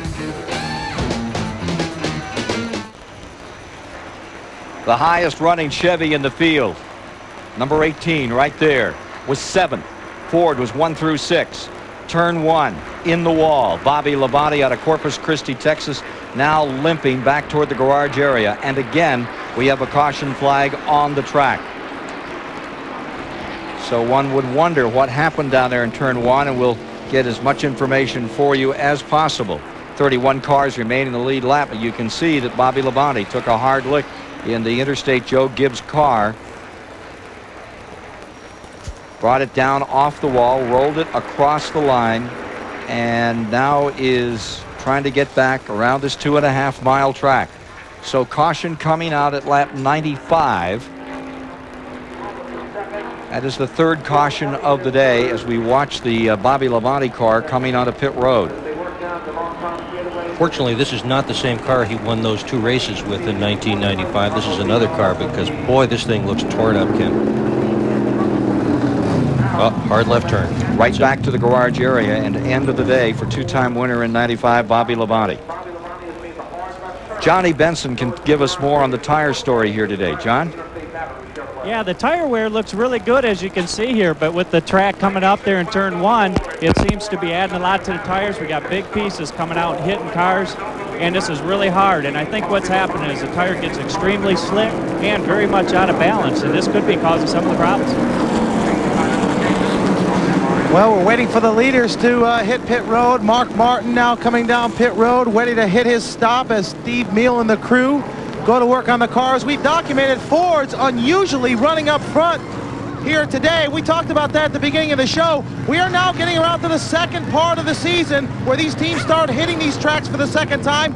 Could also be a factor as Steve Meal and the guys go to work on the left side. Some of these better teams start to work on their chassis setups from last time. They're starting to hit it Mark down and away. Will he win the race off of pit road as Rusty Wallace blows by? 30 cars still in the lead lap as we move toward halfway with 97 of the 200 laps on the board. We'll be back to Pocono in a moment. Well, the race was on for the John Andretti crew. Cranifus Haas car, number 37, you see here. John Andretti started down pit road, motor failed, and we saw the 300-yard sprint from those 7 guys. They were looking in pretty good shape, and all of a sudden John got it started and said, thanks, guys, but I can do it myself from here on. Talking about young warriors, let me tell you what, those guys are veterans, and they are not kids anymore. Johnny Benson is standing by with a guy who's really had hard luck here today. Yeah, he sure has. I'm here with Bobby Labonte, and I'll tell you what, top running Chevrolet, and this happens. You going to try to get back on the track, or what are you going to do? Yeah, we're going to get it back on the racetrack, but you know, it's aerodynamically hurt, and the frame's been on the rear end, but you know, that's the way it goes. The Interstate Battery Chevrolet, we had a good race car today. Just got in there too hard, and basically got over my head on the part of the racetrack just tore up a little bit, and you know, knew it was tore up, and just got in there at the wrong place at the wrong time. That's Bobby Labonte with the Interstate Battery Chevrolet, and looks like they're trying to get her back on the track for him. Pretty candid about that, wasn't he, guys? Yeah, real honest. I mean, you know, sometimes you just got to call a spade a spade. If he got in too hard, he did. I mean, he's a great race car driver. He has nothing to be ashamed of. Everybody does it, and he's trying real hard. I mean, he's up in 6th or 7th place, and that's what you got to do to get into 4th, and he needed to do it. He's got to find how far he can push it. He just pushed it a little too far. Chad Little with us today, and also up here Dick Berggren as we look the field over, coming to halfway this time by. And we can get a message from Steve Burns, sending smoke signals from pit road that he knows something about Rusty Wallace down there. Stephen. Ken, wanted to update you on a couple of teams. Rusty Wallace's pit stop was flawless. As I said earlier, they're one of the best in the business. Now, that Bobby Labonte's misfortune on that last caution was a big advantage for Bill Elliott. On the last pit stop, Bill Elliott only took 2 tires, and they were real happy to see that caution came out because they changed 4 tires last time. I think you would have seen his car go backwards had they stayed out much longer under green. Thanks for that report. There's the story on 94. Opportunity knocks once in a while here in unexpected ways, as, for example, Ricky Craven, who led for the first time in his career in a Winston Cup race in this caution period, stayed out and got himself 5 points for the Hedrick team. Something I think interesting that's going on right now is you saw Elliott take on 2 tires. He was able to get great track position, was able to race up there, really didn't fall back. He might have started to fall back if the track would have remained green for a long time. What just happened out there on the track, Dick, is you said that Jeff Gordon just took on 2 tires. And he did that same thing last week at New Hampshire and used it to his advantage to get track position. His problem all day today, Chad, has been that Jeff Gordon has not had track position. By taking just 2 tires, they pick up about 6 seconds on a pit stop, and that's usually enough to get you right up front. It was not. Gordon is still mired deep in the field here, but it certainly helped. Did indeed. He's not mired that far back. Oh, no, he's not way back. Position. And Spencer is now leading as Craven has pitted. So as they get ready to go again, we'll have Jimmy Spencer leading them down. Hey, halfway in this race, this time by last year at this point, we had 18 lead changes. We had 18 lead changes all day last year. How about 21 lead changes already today? Darn good race at Pocono here on TBS. Green is out, and Jimmy Spencer brings him down. Rick Mast in the number 1 finds himself in second spot. Shuffling down to the inside. You see Mark Martin making that move. 21 car on the bottom trying to get a lap back. Morgan Shepherd. You can guarantee Earnhardt's going to be trying to get a lap back too. Can't win the race if you're lapped down. Jimmy Spencer comes out a little sideways, picks it up. Here's Morgan Shepherd going for the tunnel turn. Jimmy Spencer only took on 2 tires. And that last, and look at Mark Martin giving you these shots as he pulls along second place. Rick Mast is second place. This is for second, and Martin with the pyro in car camera takes you right up there into that second spot. This is heart in your throat stuff, running this hard. Earnhardt trying to get his lap back. You see Morgan up there. He's going to be in a good position if a caution comes back out. It looks like Earnhardt will be also. Mark Martin makes it 3 wide going down the front straightaway as they go down into turn number 1. Take a look at this. That's Martin on the inside. Did I say 3 wide? I meant 4. Now 4. Now Wallace decided he'd pull back for a second. Mark Martin all the way on the bottom. Earnhardt right there with him, and that looked like they slapped some paint. I think they found their way through that corner by Braille, Ken. Close your eyes and pray. You may want to look at that one again. Here they are, headed down, fastest part of the track, well over 190, close to 200. Little contact right there. Yep, they touched. It's amazing to me how good Earnhardt is in those situations. Over and over again, a lot of people lose the whole thing. At that speed, putting on the binders, the weight's all the wrong way, and he drives out of those time after time. Name me a situation Earnhardt isn't good at. He just does everything so well. All right, well, for the moment, he's made up the lap, and so has the number 21 car, Morgan Shepherd. Leader in the event is Mark Martin in that number 6. Behind the 21 car, running on the tail end of the lead lap. Made it up, and now he has lost it again, has that number 3, Earnhardt. Had it for a second, now it's gone back the other way. He's got to get by the 6, Mark Martin, in order to get his lap back, and then the next thing he's going to need is a caution flag. If we get a caution now, Morgan Shepherd's going to get his lap back. He would go to the back of the lead lap, but he'd be on the lead lap. Well, he's done it once. Can he do it again? He pulled it through before, and Martin got in there, came down the inside, and closed the door in turn 1. So Earnhardt has to start over, trying to get that lap back. Meanwhile, Morgan Shepherd, 2 car lengths in front of the leader, and praying for caution. Morgan is running good enough, too, that he'd be fighting for the lead if they had a caution right now. Remember, a while back ago, he had to pit again. He thought he had a flat right front tire and came in a subsequent pit stop, lost his lap. But he needs to get it. He's hoping for a caution right now because he's running good. One of the problems with being Dale Earnhardt is nobody wants to give you anything. If he were 3 laps down, they'd be trying to keep him 3 laps down. They absolutely do not want this guy in the lead lap because every time he gets on the lead lap, he is a threat to win the race. We can watch Mark Martin. He is going to do everything he can to keep Earnhardt back there. That's when you're in the lead, that's one of the things you want to do is you don't want to give anybody their lap back if you can. It just might be one more person that's going to be fighting you for the win. That spotter system these days must help a lot with that, so you can drive defensive. Yeah, in fact, it's real important. It's happened a couple times to us this year. The spotter, it's one of the spotter's job, this kind of unwritten rule is, to know who the leader is at all times so he can help you out with that.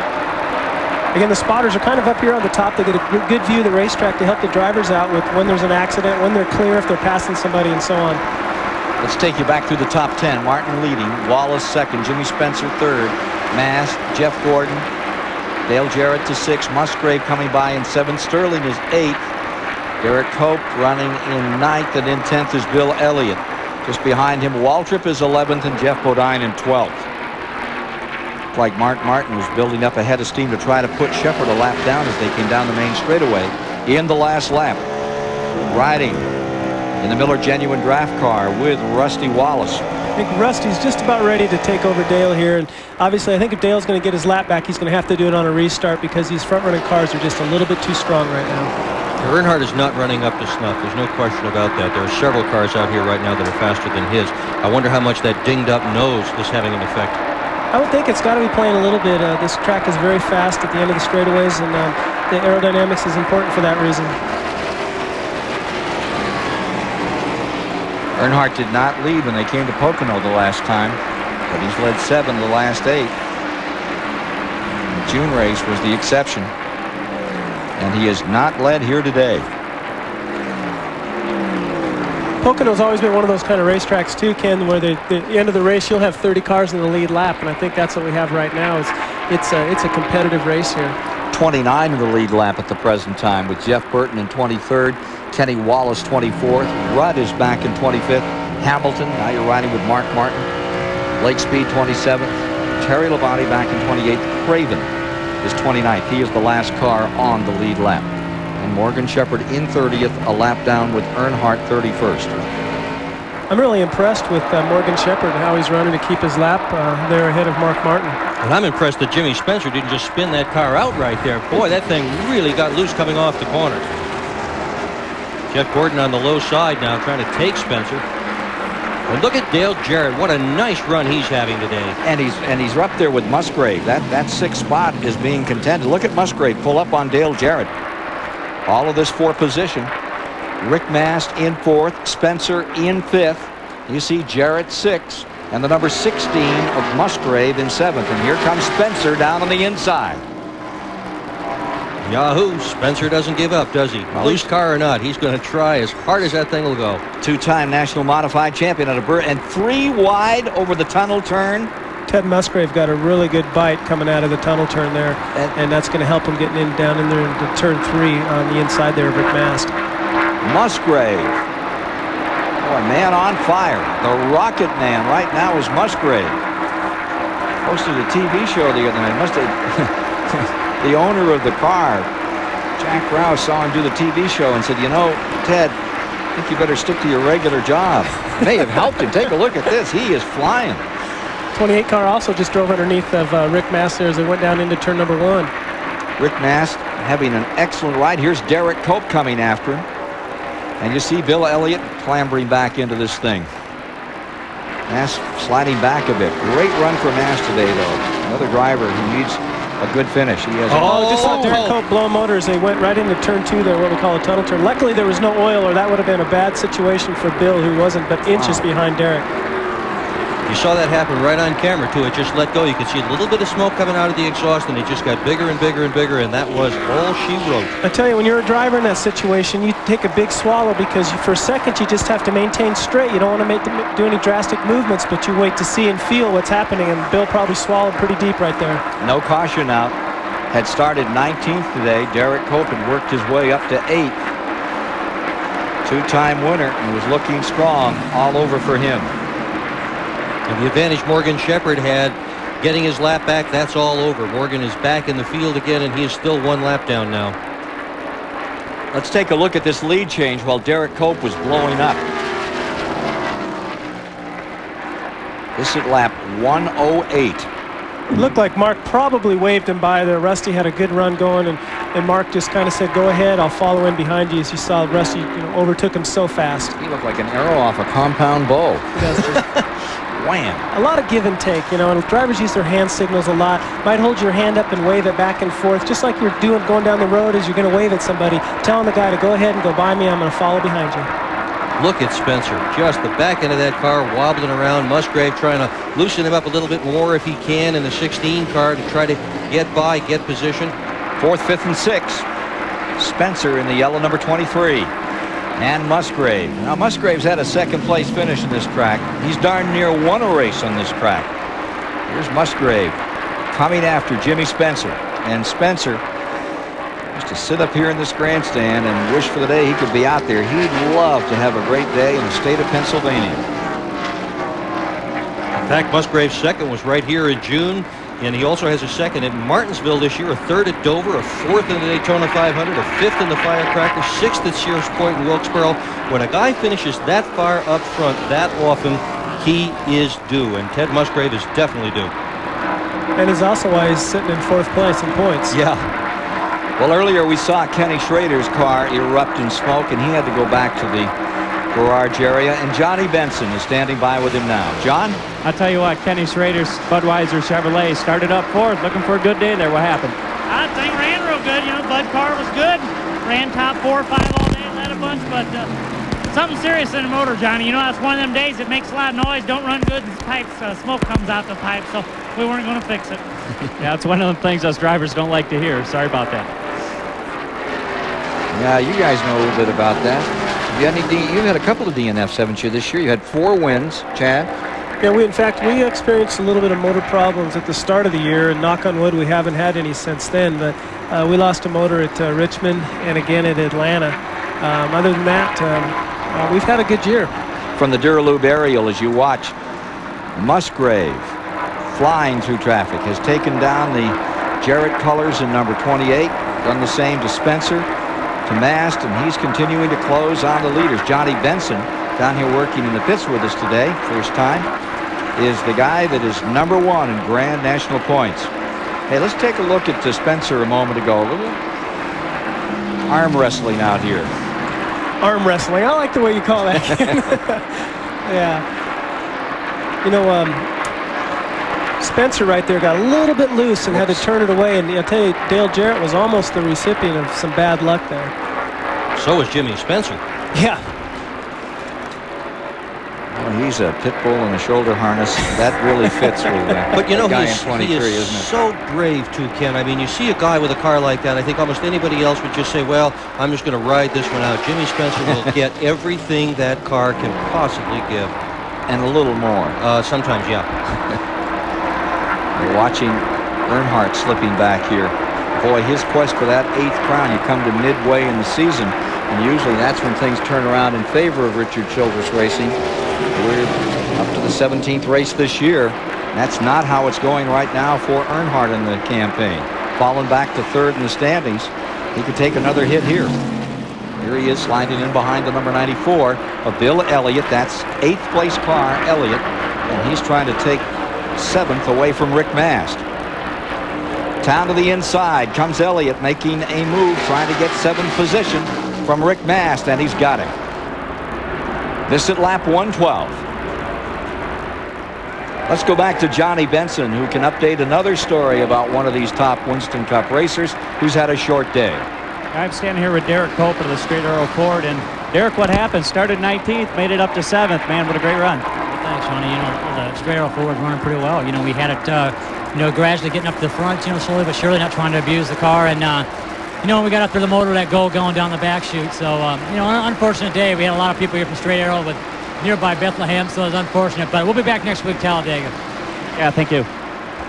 Only 2nd DNF of the season for Derek Cope in that number 12. And they're headed down to Talladega, Allison country, Alabama country next week. He'll be set for that one for sure. Watching as Musgrave continues to close on the leaders. He is now 4th. Jarrett is in 5th. Spencer is in 6th. So we're at lap 113 this afternoon of 200 to be run at Pocono, PA. Taste. Nothing beats a Bud. Kenny Wallace getting back into his car, and for more on that story, here's Johnny Benson. Kenny, you're running good, but where's the other half of the spoiler here? Well, darn it, this is the first time, the TIC car was running good. We held off Mark there to stay on the lead lap. The guys got the car real good, but the spoiler broke off, didn't have enough welds on it. So my crew chief,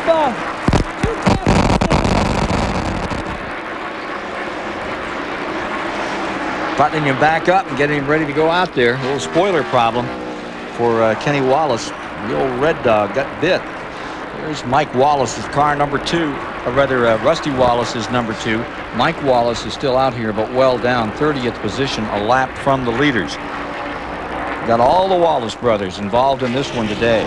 As you watch car number 6, Mark Martin running in second spot. Just behind him is Jeff Gordon.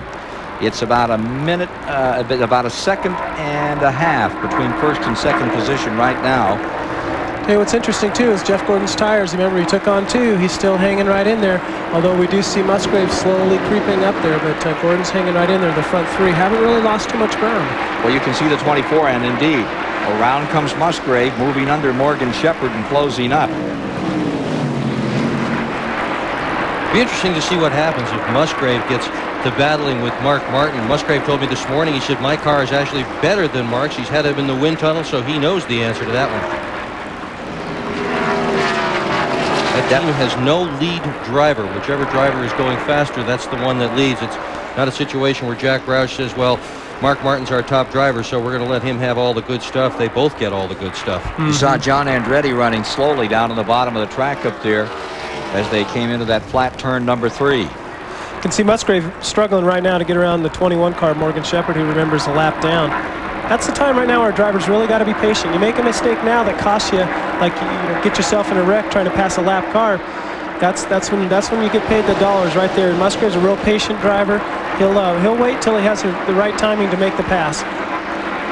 Musgrave hangs it on the bottom, and this time he has it going to turn 1. Working the 120th lap. There's the difference between the 24 of Gordon and Musgrave. Rusty Wallace, you've seen him come and go. How do you rate this guy, Jeff Gordon, now in 3rd? You just go out there and you drive and you forget about it. I mean, he just does autograph sessions nice for the people. He treats them nice, stops and goes out of his way to do things, and which is hard to do sometimes when you're concentrating. But I think he's doing a good job. I don't see the boy doing nothing wrong. I've unfortunately all year long I haven't been in a position where I raced him, but every time I have, he's raced me clean. I haven't had no problems with him, and it's been okay. I think he's doing a fine job. It's just that, heck, what do you say? I'd like to be in his position right now. Yeah, you heard a few boos out here today, and you did in New Hampshire when Gordon was introduced. There's Rusty Wallace, the guy leading, and 4 seconds back is Jeff Gordon. You know how it is. You either love or you hate the guy that's winning most of the races. You can flip the calendar back about 15 years, and you have another brash youngster, some kid named Earnhardt, who was stalking the 7-time champion Richard Petty on the NASCAR Tour. In 80, they headed into the July event right here at Pocono. Earnhardt muscled his way past Petty and took the point lead right here. People were unhappy with him that day, beating the king. Can you imagine anybody being unhappy with Richard Petty? Well, it went both ways. He was a racer. But being look at this. Now here comes, and that 2-tire change is beginning to tell the story on the 24. It's backing up, and 16's digging in. It is. Ted Musgrave just made a nice clean pass right there, going down into turn number 3. And I think the 2 tires are now starting. He's starting to slip a little bit more. He can't quite get the grip that the other cars can with the 4 tires that they changed. So you see 121 laps up, 302.5 miles completed here this afternoon, as Musgrave continues to zero in on that first Winston Cup victory and draws away by 3 car lengths from Jeff Gordon. And here's Michael Waltrip in trouble again. It looks like Michael's got a flat right front tire, and he's having to slow down right now to. We may have the reason why. Oh, look at that nose. Yeah, that's the tire has come apart right there. He and Todd Bodine maybe, huh? He's not pointed the right way there, as you can see. So they have made some contact, and Michael probably did a good job avoiding the wall. I think he scraped the wall. Did he? I think he banged it a little. Yes, he did. Yes, he did. And there were some tire marks there too, Ken. Yeah, see the inner liner right there? That shows what the inner liner does. It's holding the car off of the rim, and then the car right now is resting on the inner liner. That's the safety feature that NASCAR has. What was the speed limit today on pit road? 60, 65? Anyway, down on pit road is Michael Waltrip, who had been running in the number 30 up there in 15th position. Amoco mid-race report upcoming for you. Tell you how it was through the halfway point in the race. Look at that. More lead changes in the first half than in the entire race last year among 11 drivers, averaging 133 miles per hour. Those are the cars out. Strickland, Schrader, Cope, from the 41. And here's a look at your lap leaders so far. If you're just joining us, we got about the first 40, 50 laps in with just one caution, 2 or 3 laps for debris. Schrader had a chance at it. He's retired. Wallace has been fighting for the lead most of the afternoon. Dale Jarrett looking very good out here today and continues to look good as he runs in 5th spot. Yeah, that's how the leadership has been split up thus far in the Miller Genuine Draft 500. So we'll take a quick break and be back. One of the riders out here that we haven't talked too much about as we get ready for another pit stop is Jeremy Mayfield. That story when we return.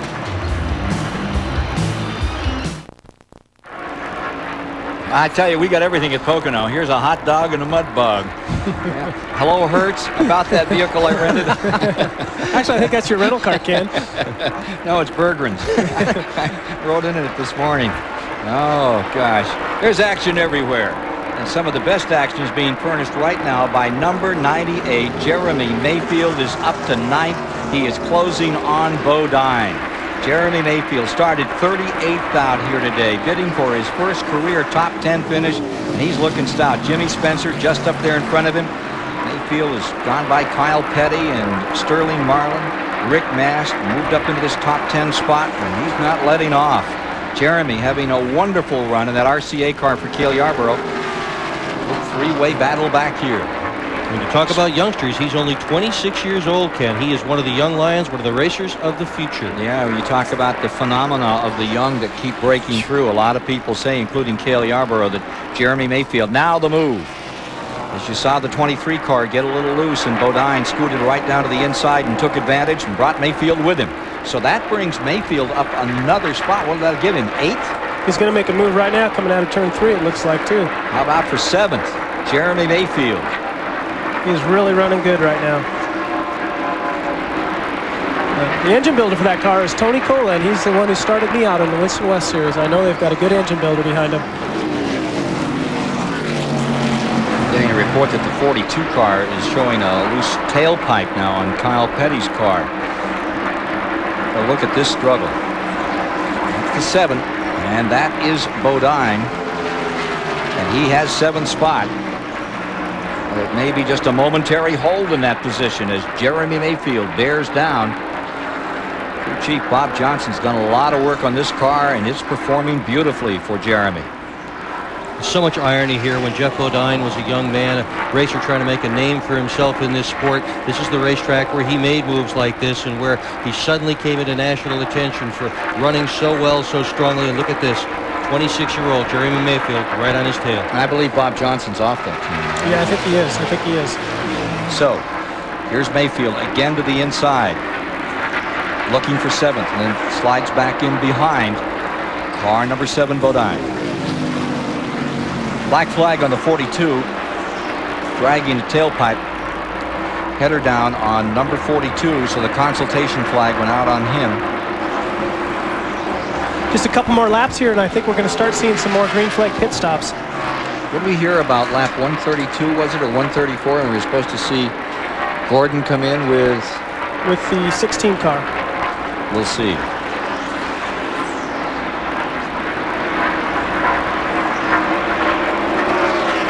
Kyle Petty going to be coming in for that tailpipe. You know, the crew chiefs talk amongst each other and try to make strategy for when they should come in. And it was interesting this morning, Tony Glover gave Ray Evernham a real hint as to what he might do to speed up his pit stops. He said, you know, we start out the day with the car just about neutral, just about right. He says, and every time Sterling comes in, he wants another round of wedge, another round of wedge, another round of wedge. He says, we're just going to stop the whole thing. We're going to start it out with 4 rounds of wedge before the race starts. We want it to touch the wedge bolt at all. Ray thanked him very, very much for that advice. A constant battle all the time. Now, boys, good stop. You hear Kyle and them talking about having a good stop. It's always a constant battle. You know, crew chief driver, need a round. The car's loose. The car's pushing. You never can get it perfect, except when you win the race. And even then, sometimes you're saying, you know, I could have lapped the field if it would have been just a little bit better. 129th lap as we watch this, the first of the pit stops. We'll get him pretty close to home. 19 and 8 seconds. Get us all you can now, buddy. Get us all you can means go as fast as you can down pit road without exceeding the speed limit. Do not exceed the speed limit or you get in trouble. You know where those timers are. 3rd and 4th place coming at you. They watch the marks. You guys watch the marks on the racetrack, don't you? And you know when you get out of it, and you know when you can step on it and go, Chad? Well, when you get in your pit road speed under caution at the start of the race, you watch your RPM on your tack. That's what you gauge your speed by going down pit road. I noticed, too, look at Jeff Gordon here. He still hasn't fallen off very much, taking on 2 tires. I really think that's going to play into it at the end of the race if we have green flag conditions. 23 lead changes among 11 drivers, 3 cautions for 16 laps. The story thus far in this race. The Miller Genuine Draft 500. Ooh, Gordon backed up a little there. Had to come out of that throttle just a bit. Keep that car balanced up, and the 16 continues to wheel away. Musgrave looking for that first Winston Cup victory. Comes into this day's event 4th in points after 6 races. This number 16 has 6 top 5s, 10 top 10s. He's had a great year. It's just a wonderful year for him, especially without he hasn't won a race yet, and he's sitting 4th in points. That'd be a comfortable position. About 54 behind Earnhardt coming into. Rusty Wallace should be getting ready to come on pit road shortly. Dick Trickle is already bringing the Bud Moore motorcraft car in. Jimmy Spencer is on pit road. Spencer, who had been running in 10th, coming in. We still have 26 cars in the lead lap, with Kyle Petty on the tail end of that affair, making an unscheduled stop, and 25th Craven, 24th Hamilton, 23rd Jeff Burton. Bobby Hamilton now on pit road. Leader is in and Martin is in. 1st and 2nd place headed on to pit road, so let's go down there and follow the action from where it's going to happen as the teams take over. Martin and Wallace. Rusty Wallace into his pit stall. These guys have been flawless all day. Earl Barber, the gas man. Scott Robinson, the jack man. Everything going smoothly as usual. They come around to the driver's side. Scott Robinson slams the car up. The tires go on in unison. Front, left, right, ding down and away. Nice stop. 16.5 seconds. Unbelievable good stop. That's a first-class pit stop right there. That could make the difference. Yep. Gordon took 4 that time around. And remember, at 160 miles an hour, we're going 230 feet a second. Stop reading over Bergman's shoulder there. It makes me sound good. All right, we're getting ready to go to break. All the leaders are on pit road. Green flag stop, 2nd time today. This has happened back, and from the Duralube aerial platform, you get a view of what these drivers are competing over today as Rusty Wallace continues to lead with Mark Martin in 2nd, Musgrave 3rd, Gordon 4th, and Jarrett 5th after this pit stop. Now, the mathematicians are at work here, and the question is, can you go home at lap 135? Well, I think the longest green flag stop we've had so far has been about 35 laps. Just simple math to tell you they have to go 37 then to finish the race. It's a 200-lap race. I think they can probably do it, but there's probably going to be some cars that are going to run out and not make it. So you've got to make at least 1, maybe 2, to get us home this afternoon. Yep, I think at least 2. You've got to make 2. You've got to make 2 no matter what. Yep. You absolutely have got to make 2. But so many times the race here at Pocono has come down to a matter of fuel mileage, and about as long as we have seen them go is 42 laps. One day, Jeff Bodine, won in Junior Johnson's car. He went 42 laps on a single tank of gas. And at that point, Harry Gant, of all people, ran out of fuel, giving the race to Jeff Bodine. That was July 1990 in this race. July 19, 1992, Darrell Waltrip won on fuel mileage, beating Harry Gant. 10 years earlier, Darrell Waltrip had lost on fuel mileage. This race is very often determined by fuel mileage, and it's something we watch as it comes down to the end. And we're looking at a 3rd place battle that's far from the end right now. This thing has been a scorcher all afternoon, and for the moment, Musgrave has position over Jeff Gordon.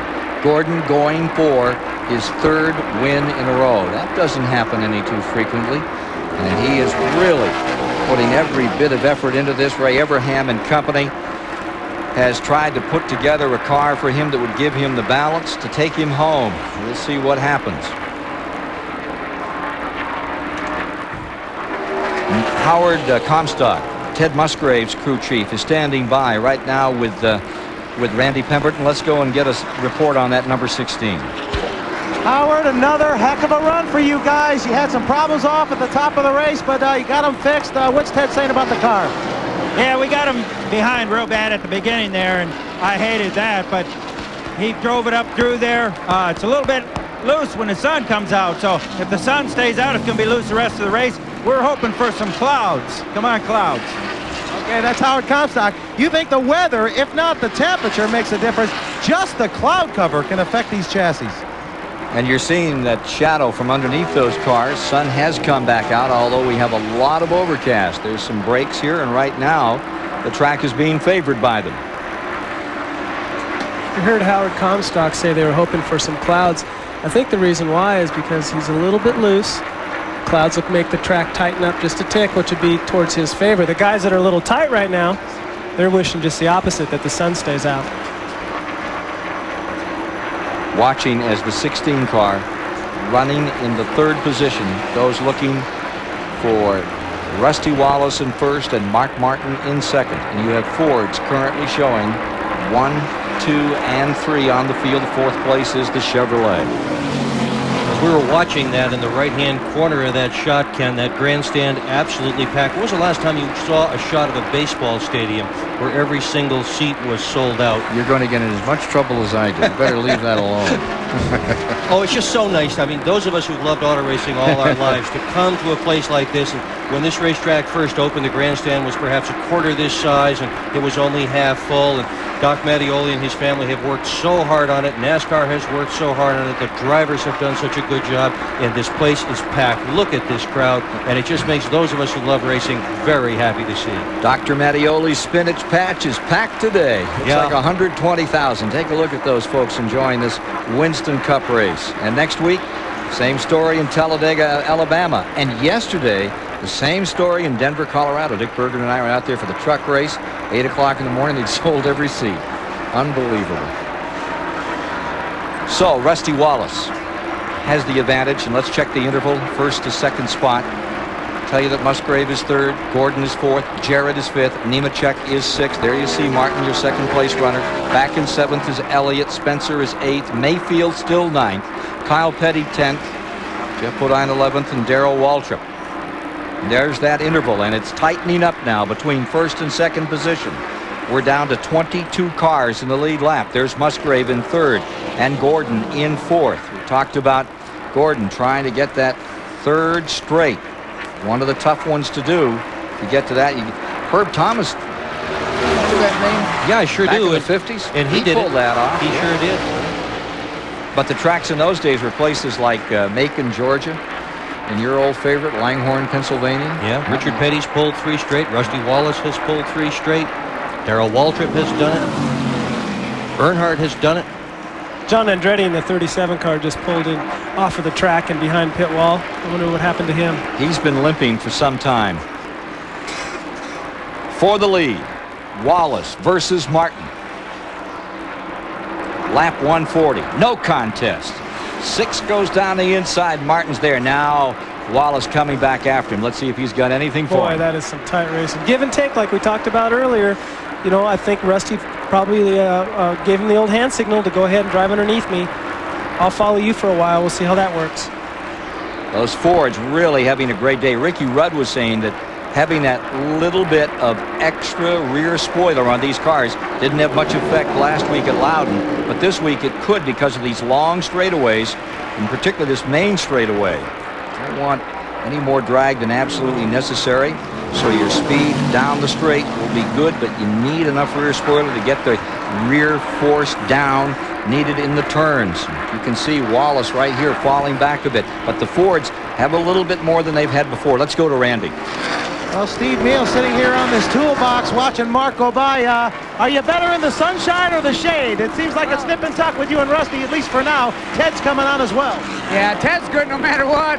Rusty was better a while ago in the sun. We were better in the shade. Now the sun's out. Looks like we're a little bit better than Rusty. So it's a matter of a pound of air pressure around the wedge or track bar height back and forth. Rusty's real good. The darn Ted's right there coming, and that 24 is always lurking. So we just have to wait and see. Got a long ways to go. Hey, how come the Fords seem to be better today here? We're working hard, working real hard. We got our tails beat the whole spring and realized we maybe didn't do as much as we might have all winter. This whole crowd has pulled together and worked real hard, and we're having a pretty good day. Good job.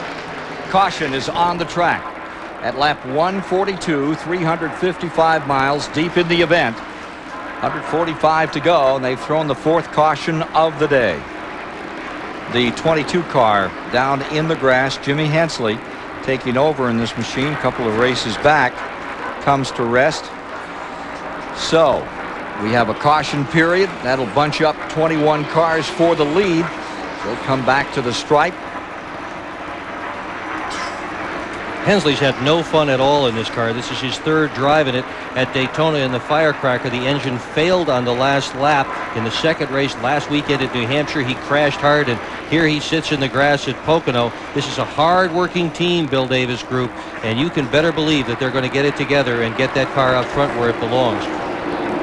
Jimmy Hensley back with an old friend, Chris Hussey, who as a 12-year-old kid started to come out and follow him at the Caraway Speedway, with him off and on over the years, through some great years, and delighted to be back in that Bill Davis team. But it's not a good day for either Chris Hussey or Jimmy Hensley, or for that matter Bill Davis right now, with the 22 car lies stationary on the grass here at Pocono.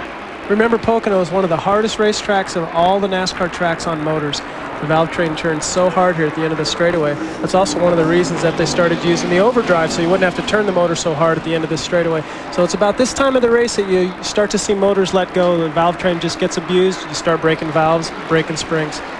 Attrition rate beginning to build. Chad Little with us. Dick Berggren along this afternoon on TBS as we cover the Miller Genuine Draft 500 for you. Coming up later this season, first week of September, Saturday night, join us at Richmond, Virginia. Winston Cup stars will be there on that 3/4 mile track. There you see the 2 leaders at the present time. And now you find the number 16 of Musgrave right there in 3rd. Barry Muse, the Jackman, on the 24 car. Give you a little up close and personal on some of these folks that work along pit road as they get ready to bring these machines in. Here are the top 3. These Ford products all coming down. Here's Jeff Gordon and Barry Muse. Take a gander at this Jackman as he comes in. He's all set, guys? He's a big guy, too. 6'2", 230 pounds. I'll tell you, Dick has all the stats. Loves it.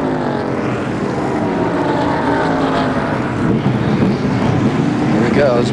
They use those special jacks now that just require maybe 1 and 1.5 pumps to get the entire car off the ground so the tire changers can pull the tire off. 2 tires, about 8 seconds.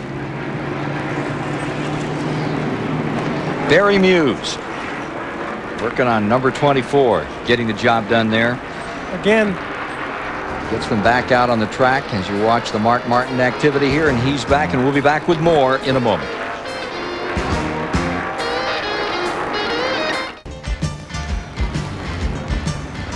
Well, with this caution, just 12 laps after the other, we put 29 cars back in that lead lap. And Jeff Gordon is leading. First time Gordon has led since way back in the early going. Take a look at the folks that work on that Hendrick Motorsports DuPont racing team.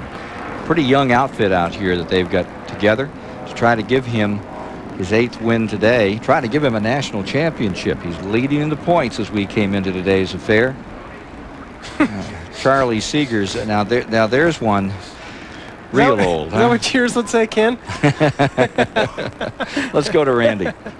Well, most of these guys on this DuPont crew, as you can see behind me, they're youngsters. They've put them all together. They actually have a coach here in the pit crew. Andy Papathanassiou used to be the jackman on this car, no longer. Matter of fact, right after that last stop, he walked up to the NASCAR official, said, was that better about jumping off the pit wall, trying to make sure that they appease and try to do things right, not jump over the wall too early. Tried to talk to a couple of these guys, get them on camera for a little recognition. Don't want anything to do with it. They said, our man is the crew chief himself. We don't want to talk. He's the guy that runs this program, does everything. So that's the way it is. Ray Evernham is the man. They said, we defer to him. If you want to talk to anybody, let Ray Evernham do it. So this team is total unity. Before the race, they had a little march out on pit road. Everybody high-fived each other, all in unison. It's quite something to watch. I mean, they are professionals all the way. Now let's go down to Steve Burns. Randy, I'm with Larry McReynolds, Dale Jarrett's crew chief. Dale Jarrett's average finish in the last 6 races has been 31st. Before this pit stop, you guys were running 5th. It has to be a big shot in the arm, all the adversity you faced. Well, it really has. You know, we still got 50-something laps to go, and no matter what the outcome, you know, we feel good that we've had that Texaco Haviland Mac 2 Ford up front most of the day. We keep adjusting on it. Hadn't got it quite there, but hopefully this last 50 laps it'll be a little better. It's seen a little better that run. You know, Steve, I just want to take 5 seconds and thank all the fans for all the cards and letters, especially the prayers that they've sent to myself and my family during my mom's recent passing. It really meant a lot to see that kind of support out there. Okay, thank you, Larry. Larry McReynolds, who does an outstanding job in the pits, working on TV when he's not working on that car number 28. He certainly contributes a great deal. A guy that came out of working on stock cars over in Tennessee. Proud to be a part of racing, and it certainly shows. Here is Jeff Gordon bringing the field down, getting ready on this restart. They say, NASCAR says that only 38 times has the driver gone on to win more than 2 races in a row, and only 13 times has it ever been more than that. And some very special times, like when Harry Gant did it. What Gordon has an opportunity to do is really outstanding, and it should be nothing to take away from that at all. Dennis Setzer was driving a truck yesterday, and he was saying that after Milwaukee, Harry Gant said, you know, I was sitting there, I wish I had a radio, because if I'd have been on, I could have coached you into first place. Which we still wish we had Harry around. Nice that he's having a retirement and a good one, but boy, he contributed a lot. He ran well at this racetrack. And he ran beautifully at this racetrack. Back under green. Lap 146 is where they take it. I love the shot here as they go down into turn 1 and they're 6 and 7 wide. Oh, Craven getting tagged, tries to get it back and does so. Boy, that's some good driving there by those guys to avoid a wreck in that situation. Ricky Craven in number 41 had his heart right up in his throat. Boy, that could have been a pile-up, 6 or 7 cars deep. That's why remember, he wrecked twice here. He wrecked in practice about 5 minutes before they finished practice. Then he came out and qualified, and he tagged the wall in the identical same spot that he went off on. And now you can see that thing is loose. Let's look at it again on this replay. Yeah, I don't think Morgan. Yeah, he got across Morgan there. He probably didn't know he was underneath him, and then just did a great job of not overcorrecting the car. Another angle. Well, I'll tell you, Spencer, all those guys did a great job. What a mess that could have been if they did not do a great job. Well, for a change, Dale Jarrett gets by and nothing happens. Maybe his luck is changing. I hope so. Craven is on pit road. He's got a flat left rear tire out of that incident. Jeff Bodine has moved up in here with that car number 7 toward the front. He's into first place. Here's Wallace coming back after him as on this restart. We had this incident down at turn 1 to report on.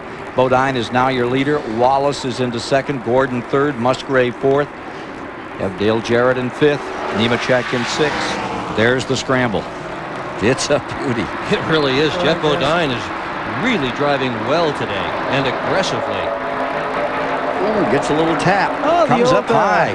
The old I'll get on your bumper, make you loose trick, I see. And it worked very effectively, didn't it, Chad? Did a great job. Yeah. Wallace back in front.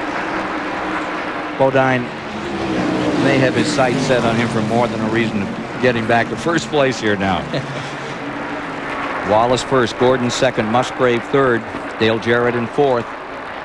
You know, everybody talks about what a phenomenal sensation Jeff Gordon is and how he's done so well with so few races under his belt, but very few people are aware that his crew chief, Ray Evernham, has barely more experience in Winston Cup racing than Gordon does. In fact, Ray Evernham has crewed for Gordon in every single race he's ever won, and he only ran 7 other events as a crew chief, 6 for Dick Johnson and 1 for Jim Sauter. So neither one of those men are extensively experienced in the jobs they're doing. Here's Morgan Shepherd just off that front 4. He's a lap down. And Musgrave right back in the picture again, as he has been all day long, and Dale Jarrett as well. As you look at these standings all the way through the field, see 147. We are right at 150 at this moment. 375 miles.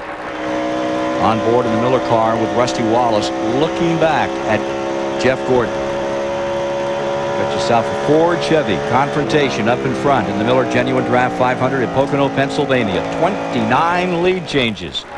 That's the most lead changes. Let's see. Go back to Charlotte. They had 32 in the 600 this year for the whole race.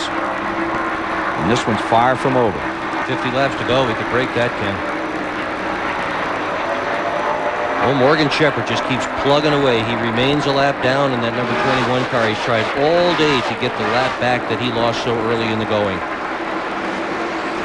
That 132-mile-an-hour average is well down from the all-time race record that Alan Kowicki set here of 144 miles per hour.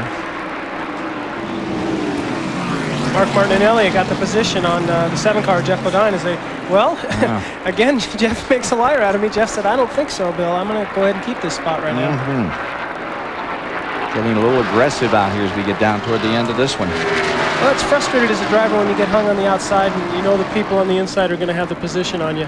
He got shuffled back. Bodine, as you saw from the very point, he was up there leading when Wallace came up on the rear bumper. So it's Wallace, Gordon, Jarrett, Musgrave, and Jeff Bodine. Back to Steve Burns. Kenny with Paul Andrews, Jeff Bodine's crew chief. Paul, things got a little hairy with Rusty. Did Jeff say anything about it? Yeah, he said he pushed him. Yeah, you know, we done those 2 tires trying to get that X-Side Ford out in front. It worked good, you know, we got a good car. We've been struggling our way up to the front of the pack. You know, we've got a real good car here for the end of the race. You know, it's a shame the guys had to get a little carried away out there. I know Rusty's got a great car, getting a little impatient. I guess Mark was also, but we're going to have a good finish here. We just got to make sure we get all the way to the finish. The X-Side Batteries car of Jeff Bodine, having slipped back in the field after being up in front, trying to charge back through. Meanwhile, for the lead, Wallace and Gordon running in first and second. Just behind them, change of position here. You've got Dale Jarrett coming into third and falling to fourth is Musgrave. Randy Pemberton. One thing to think about as this race continues to unfold here, they're looking at pit stops with about 20 or 25 laps to go. Now, Gordon's team knows that he runs well with 2 right side tires. That would mean if they wanted to take on 2 rights, they would go the final 55 laps on their lefts. I don't even think that's a problem. But where it might become a problem for the rest of these teams, if they pit under green flag and Gordon comes in after they do a lap or so, could he force these guys to take on 2 tires? Because if they take on 4, he is going to take on 2, and he's going to do it in 10 seconds, and they're going to do it in 19, and they'll be running second for sure. So a lot of pit strategy down here to try to figure out as this race unfolds. And that is exactly right, and what we were referring to earlier, saying that if it does come down to green the rest of the way Gordon's car's been running on just 2 tires, he's in the seat right there. He's going to force the other guys to either take on 2, or else he's going to beat them by position on the track. Because again, you can go, how many, 230 feet at 160 miles an hour? Well, they talk about Earnhardt being the intimidator. What's really happening this year in Winston Cup racing is that Jeff Gordon and his team are forcing other people to have to play their game. They're causing the rest of the field to do what they are doing if they want to keep up. We'll take a quick break and be back as we watch these 3 cars actually getting collected right now by Musgrave moving in and Nemechek back in 5th along with Martin. Presenting TBS Award Wednesday. This Wednesday, 8 Academy Awards and 19 nominations. The biggest night of movies on television. TBS Award Wednesday, 8:05 Eastern Wednesday, only on TBS. You're back live at Pocono International Raceway on TBS Sports. Great to have you with us for exclusive live coverage of the Miller Genuine Draft 500. Rick Benjamin here at the STP Pick Communication Center, along with John Andretti, the driver of the Little Caesars Ford. John, we'll talk about your situation in a moment. Look at this racing we've been watching here. Dale Jarrett takes the lead for the first time. I think finally Dale Jarrett's having fun in that Texaco Haviland Ford. And Jeff Gordon's doing what everybody expected. He's at the front. And, you know, you throw a blanket over these guys. Now we're going to show you what happened a lap or 2 ago while we were in commercial. Rusty Wallace was the leader. Gordon was second. Now Gordon is going to make a move down the inside. Does Gordon look like the strongest car today? Well, I don't think you can really pick the strongest car right now because as you get in there, see, you'll get a little bit loose. he'll slide up. Rusty will end up going back underneath him. Kind of like running Indianapolis Raceway Park in Mission. Some slide jobs coming up here. And we've got trouble on the race course. This involves the 81 of Kenny Wallace. Looks like one of the Skoll cars, the 33 of Robert Presley, also in trouble. This would be down in the inside of turn 3. Cars are coming off of 3. Jarrett will lead this lap. Ken Squire, wild action indeed here at Pocono. Lap 158 as Jarrett brings him across, with Gordon in second, followed by Rusty Wallace third. Robert Presley, rookie in the Winston Cup ranks, clambering out of car number 33. Took a pretty solid hit down there. Turn 1 is the area of the track where this incident has taken place. And here's the Marcus car badly torn up, car number 71. Kenny Wallace's 81 looked like it had already taken some abuse. Presley came down to the inside. Marcus got involved in it. And there you see the 71 tagging the 33. 3 cars involved in Kenny Wallace walking away. They just haven't had anything at all happen for them in Winston Cup racing this year. Nothing good. It's a frustrated look on Kenny's face right now.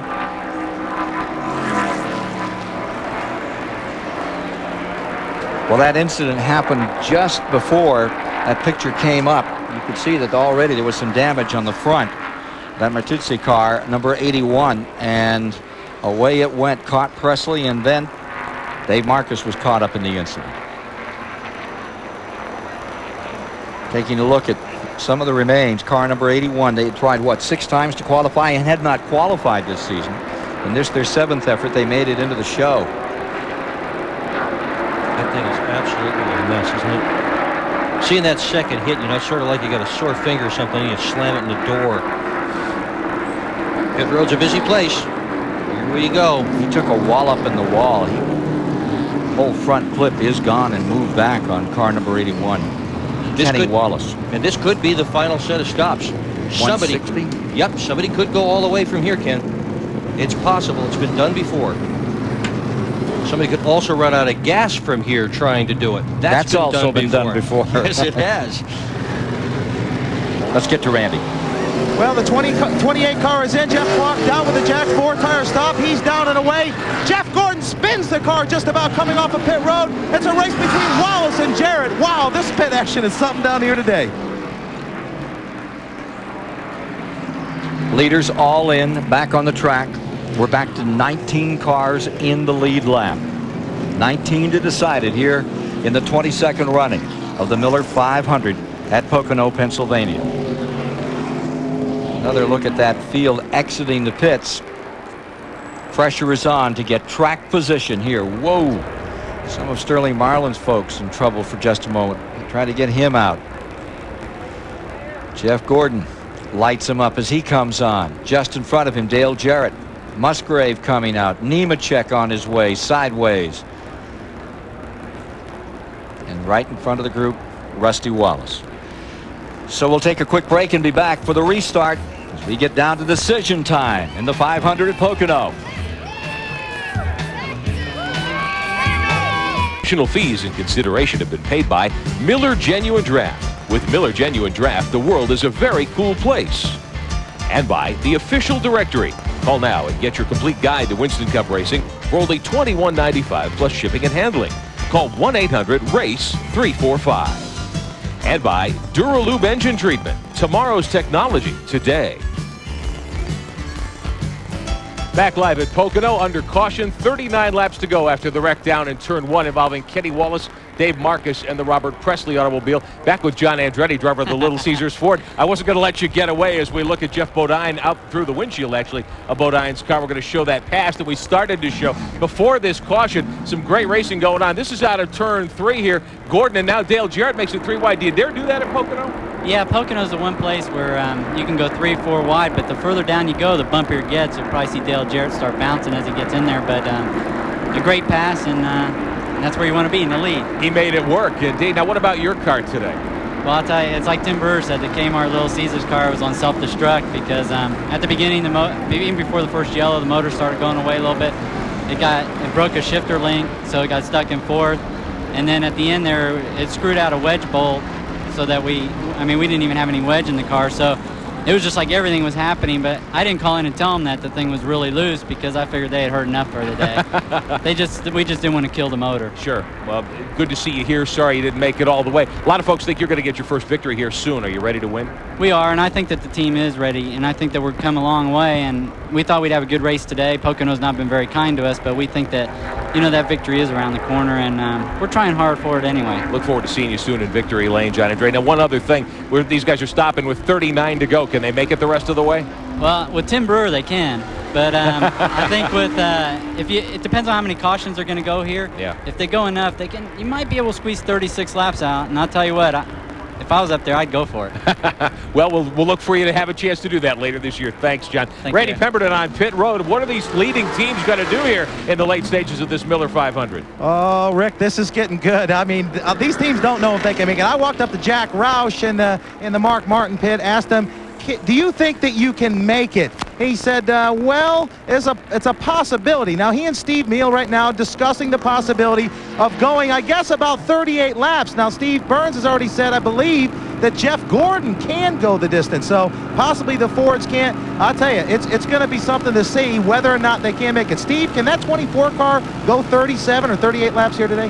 Randy, we overheard Ray Evernham on the scanner say, Jeff, I don't think the Fords can make it, but I'm sure we can. I talked to crew chief Robin Pemberton earlier just moments ago, and he said there's no way we can make it. In fact, he was talking to gas man Earl Barbin, talking about how they're going to get just enough gas and go. He said, I'll count you down 1,001, 1,002, 1,003, take off. Just taking off was Sterling Marlin. For some reason, Hood was up. We'll try to get a report on that.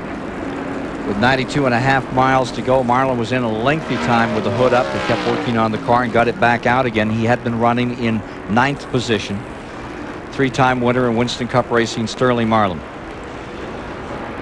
Topping off, final time of the day, perhaps. Including the winner of this race in June, Labonte, on the left of your screen, has just topped off and taken some additional fuel. Most of the guys who have been running in the back of the pack have chosen this opportunity to do just that. Realize if they've got a little bit more fuel than the other guys who are in the front who have track position have got to stop and get fuel at the end, then the folks who just took on fuel wind up with a track position. So what a neat cat and mouse game we have going on right now. Nemechek came back in, topped his off. The number 18 car of Bobby Labonte comes back out. Bit rumpled, but he's out here trying to score some points.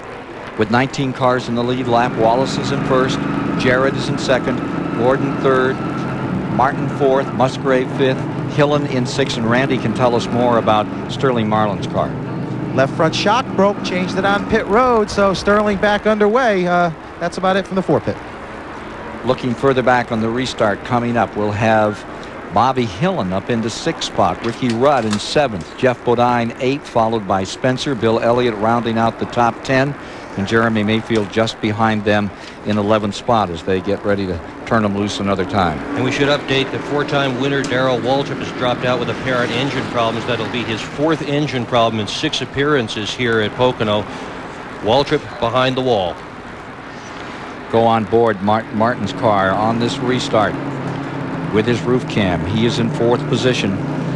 Pyro camera giving you this shot as they come down out of this turn number 3 into this long straightaway. They'll be at lap 163 when they take green.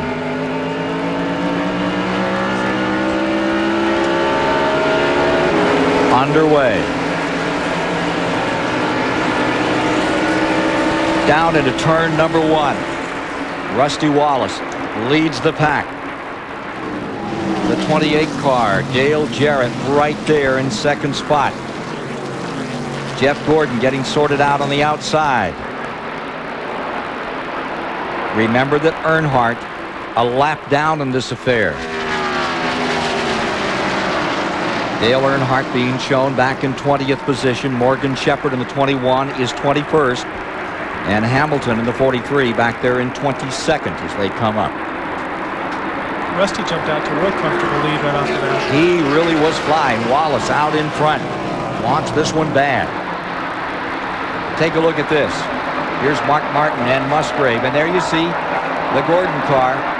Looking at third, fourth, and fifth there as they close it down and come into the main straightaway.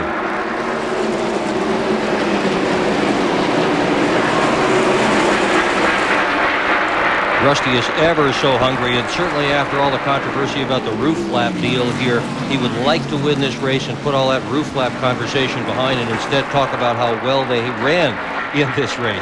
Well, that would also help pay for that fine they got over the weekend. I think Roger can afford it. You think? Yeah, I think, yeah. From 22nd position up for the lead, Rusty Wallace now in front. Riding Midnight, car that has 13 wins. In 31 races, Ken, what a record that automobile has got. 26 top fives in those 31 races. Jeez.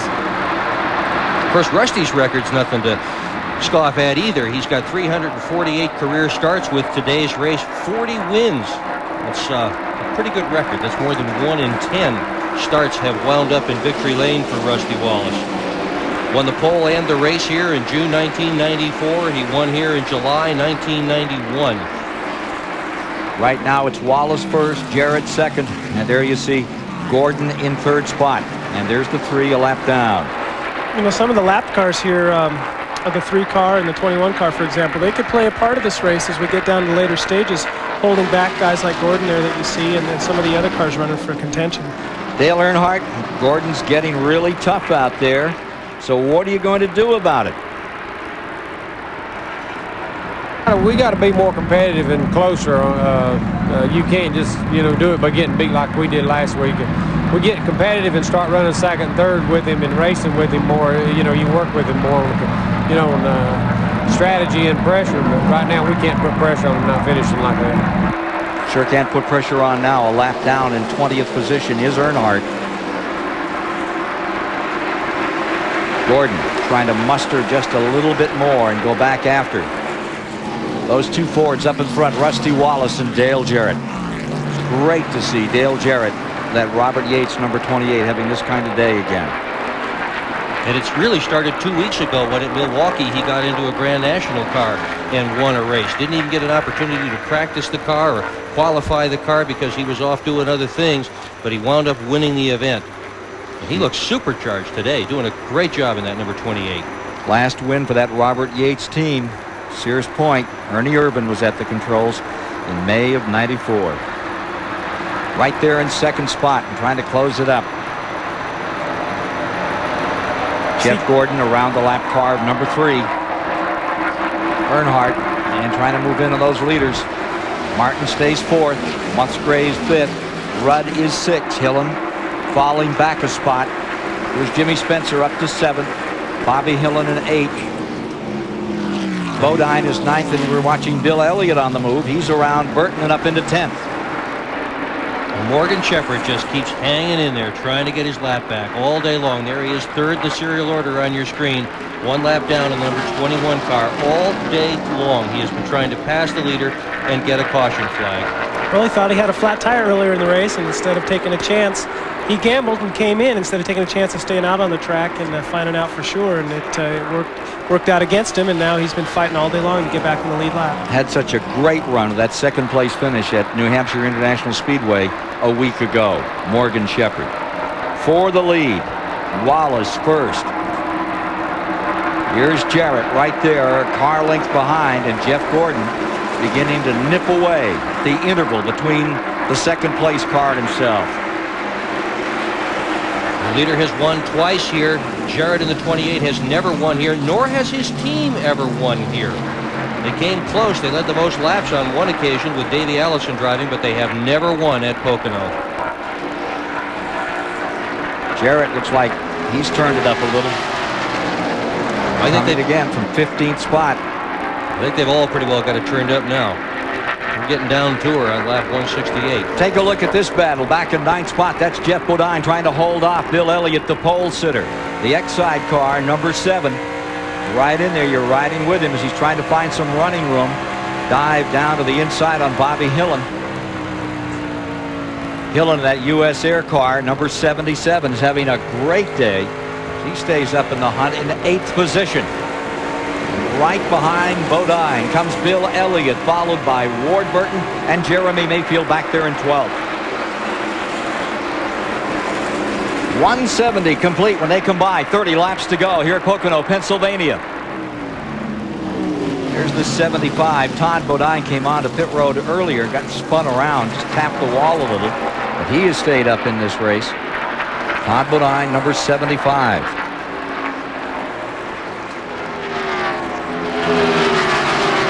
Bill Elliott closing in on Jeff Bodine. Todd's car is 1 lap down, running in 23rd. 18 cars remain in the lead lap.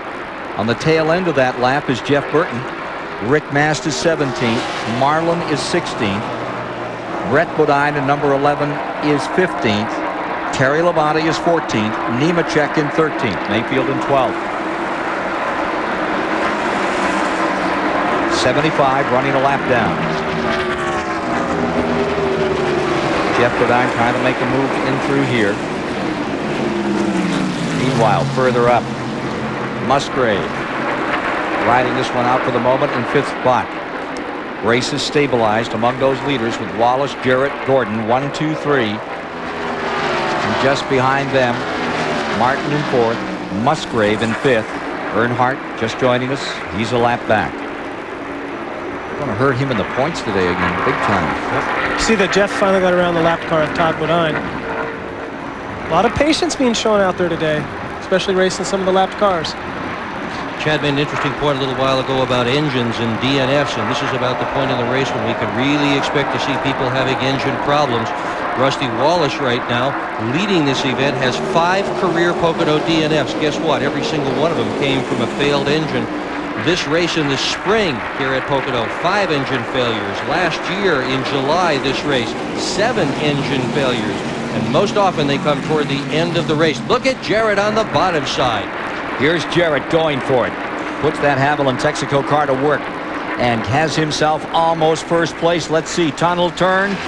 He's going to take it, and here comes Morgan Shepherd trying to get that lap back. And you can guarantee Morgan is going to give an inch because that means getting his lap back right there. And with them comes Jeff Gordon. Yep. Gordon pops up into 2nd. Wallace back to 3rd. Wallace counterattacks. It's the old slip and dive deal right there. You saw Dale Jarrett knew that Morgan got in the corner extra hard to get his lap back, and then all of a sudden Jarrett just kind of waited. He knew Morgan was going to slide up a little bit, and he did, and Jarrett got the position again. So Morgan Shepherd is still a lap down. Dale Jarrett spurts out in front. Wallace back to 2nd. 34th lead change in the Miller 500. Chad, how frustrating is that when you're all day long just trying to accomplish one single solitary thing, get your lap back? What's it feel like to run that many laps and not have it happen? It's very frustrating. I mean, you say to yourself it's all in vain because he's not in 4th place. As you see his car there, he's lapped down in 20th or in that position. So it's very frustrating. But he's got to remember, if he makes a mistake that costs him, he's looking at points, and he's up in the points battle, so he's just got to have a good day. That move was so strong, so good. Shot right down the inside for just a moment. There. I'm there. And then you're nowhere. You're right back in 2nd, 3rd, 4th in the line and running a lap down, as is Morgan Shepherd right now, but he certainly gave it a great shot. Look at this shot. The aerial with Jarrett, Wallace, Gordon, giving us this great race in front of this tremendous crowd. No time to call your bet in right now, let me tell you. No. That one's wide open. It sure is. And I'll tell you what, the people in this grandstand, I don't know why anybody paid for a seat here. Everybody has been standing up since that lap when the lead changed on 3 occasions. Here's another good reason to stand up. I don't think there's a soul in this place that's sitting down. Rusty's car to me right now, you guys, looks like it's a little bit tight. You watch him going down into turn number 1. He slides up about a half a car length each time. It allows the guy behind him to get right up on his bumper and get a better run coming off the turns. And right here in the tunnel turns where he got knocked down before. We'll see what happens next time in turn number 1 as Jeff Gordon squares up the number 24 and comes after Rusty Wallace. Won this race in 1991. If we have Chad Little come back and do another race, Ken, and I hope we do, we need to have an in-booth camera focused on his hands. Because I don't know if he could talk about cars if he couldn't use his right hand and his left hand to talk about how one passes another and one is beside another. It's really fun up here to watch. That's it's just one of those things. You get used to that sort of thing, though, talking to your crew chief, don't you? That's right. That's right. Saw that shift up. 6 cars, nose to tail. with Jarrett, Wallace, Gordon, Martin, Musgrave, those 6. Then Jimmy Spencer to 7th. Jeff Bodine back in 8th. Bill Elliott still lies 9th.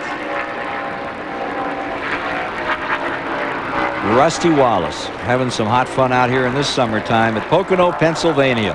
Perfect day for a race, and this is what he loves the most. Just to go out there and go racing. He used to go racing with his brothers all the time. That must have been quite a thing. Here he is trying to close in another time on Dale Jarrett.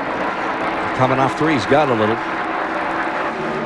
Rusty Wallace out of St. Louis, Missouri. What were those hot summers like in Missouri for the 3 Wallace brothers who were all in this race today? Oh, there's been many times we got in such arguments. I remember one night me and Mike got in such an argument that Mom and Dad took us out, took Mike and he set him down, took a garden hose and cooled him off. He was so damn mad at me. I can't remember what it was. A long time ago with the race shop. We got into it about something, but that's about the only story I got as far as getting cooled off. He got cooled off quick there. That first win in that Robert Yates car after taking over for the injured Ernie Irvin is in front of Rusty Wallace, and Wallace isn't giving out. He's digging in. Then in 3rd spot, it's Jeff Gordon. Mark Martin is running in 4th, and going 5th is Musgrave, looking for that first Winston Cup victory. But the man of the hour, going for 3 in a row at the present time, Jeff Gordon is clambered right up on the rear deck of car number 2. 3 cars in a bunch. What a hanky over that top 3 as they go down into turn number 1. You know, the reports that we're hearing, too, from the pit road is that the 28 car is going to go the distance. They're not going to stop, and the other cars say they have to stop. The 28 car is going to roll the dice and say, hey, we've got to win a race this year. This is what we're going to do it. Have you ever told a story like that so that on the scanner and tried to throw somebody off a little? Yeah. Here comes Wallace to the inside, ready to challenge at turn 2. Got it. Good pass. Gordon coming with him. Lightning fast changes all around this racetrack today, of which there have been 34 official lead changes among 13 drivers. And Rusty Wallace is back in front, but if he has to stop, Robert Yates will be smiling. Robert Yates, his car number 28, now lies back in 3rd. Let's go to Randy. Well, if anything, if Dale Jarrett could stick on the bumper of the 24 and the 24 does not have to pit, which they don't think they do, he may be able to conserve just those few extra precious drops that he needs to get in that last lap and make a run at Gordon, because Wallace, they're already saying they don't think they can make it. So if Rusty's got a pit, that's maybe the DJ's only way of trying to win this race is to save a few extra drops and make a run at Gordon the last lap or 2. What do you think, guys? It's a cliffhanger. There's no question about it, Ken. Of course, if we have a caution flag between now and then, it will change everything. But, boy, I'll tell you, I've been on pit road when this stuff is going on, and you look at the crews, and literally you can see the sweat on the palms of their hands as they're struggling with these decisions. I don't think you'll see the guys up front taking the gamble of going all the way. They're up in points. It'd be too much of a gamble for them to do it. I mean, today the most they've run is 35 laps. They were telling me this morning it's 34, 35 is the most they can go. They've got to go 37 without stopping, so I don't think you'll see anybody doing that. No speed record here today, but certainly the excitement is as high as it's ever been at Pocono as you watch Jeff Gordon trying to reel in Rusty Wallace right now for his 3rd win in a row. A lot of the fuel mileage thing is up to the driver. How gently can he behave with his foot on the throttle, and how carefully can he run the car through a line. Clyde Booth said that when he went to work for Darrell Waltrip, the thing he wanted to learn more than anything else was what was Darrell Waltrip's secret about how to get fuel mileage. And he looked at the car and he chased it all around, and he discovered it wasn't the car, it was the driver that got the fuel mileage. Because he was so smooth. That's right. Main straightaway, and you're watching 1st and 2nd. See how close Gordon is, and then you see back there to Dale Jarrett. Now take a look. We'll give you the rest of the interval. There's Mark Martin. He is in 4th, and you see Musgrave right there in 5th position. So that's how they're laid out around the track as we get down to show and tell time. Lap 181 just put up on the board. You know, Martin and Musgrave right now are kind of hoping that they'll see a caution before the end of this race. They'll get bunched back up, and that'll change the strategy completely. Morgan Shepherd, what a go he's given it today. But still, looking up from 19th, a lap down. Jeff Burton is 20th. Earnhardt back in 21st. Gordon again closing in. Does he have any more left to go after that Ford that's up in front? Ford and Chevy 1 and 2. Think about all the things they changed in Gordon's car, Ken. They changed the engine, the transmission, the brakes. They changed the suspension, and look at how well he is running for such a young team to have gone through that and be here where they are today. It's just amazing. Bobby Hillen's fallen back a little, folks. He's back to 13th from 7th in just the last few laps. He's given that number 77 U.S. Air car a whale of a ride out here today. Ooh. There's your caution right there, you guys. Guys watching back at home, that'll be your caution in just a couple laps. I'll make a bet on it. Exhaust header? Yeah, it's a piece of exhaust pipe, I think. Header pipe. No sign of a caution on the track. 182 complete. We'll take a quick break and come back to finish it up for you today here at Pocono, Pennsylvania, with Wallace and Gordon hard after it.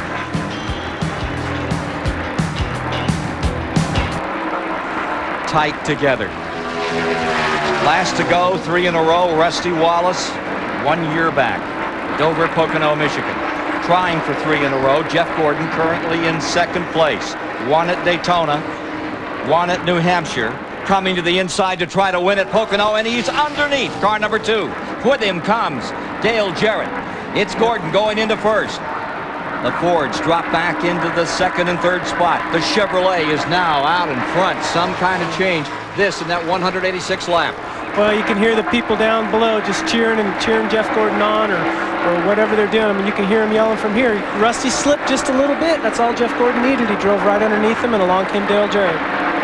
Take another look at that pass for the lead to put Gordon out in front in his quest for 3 in a row.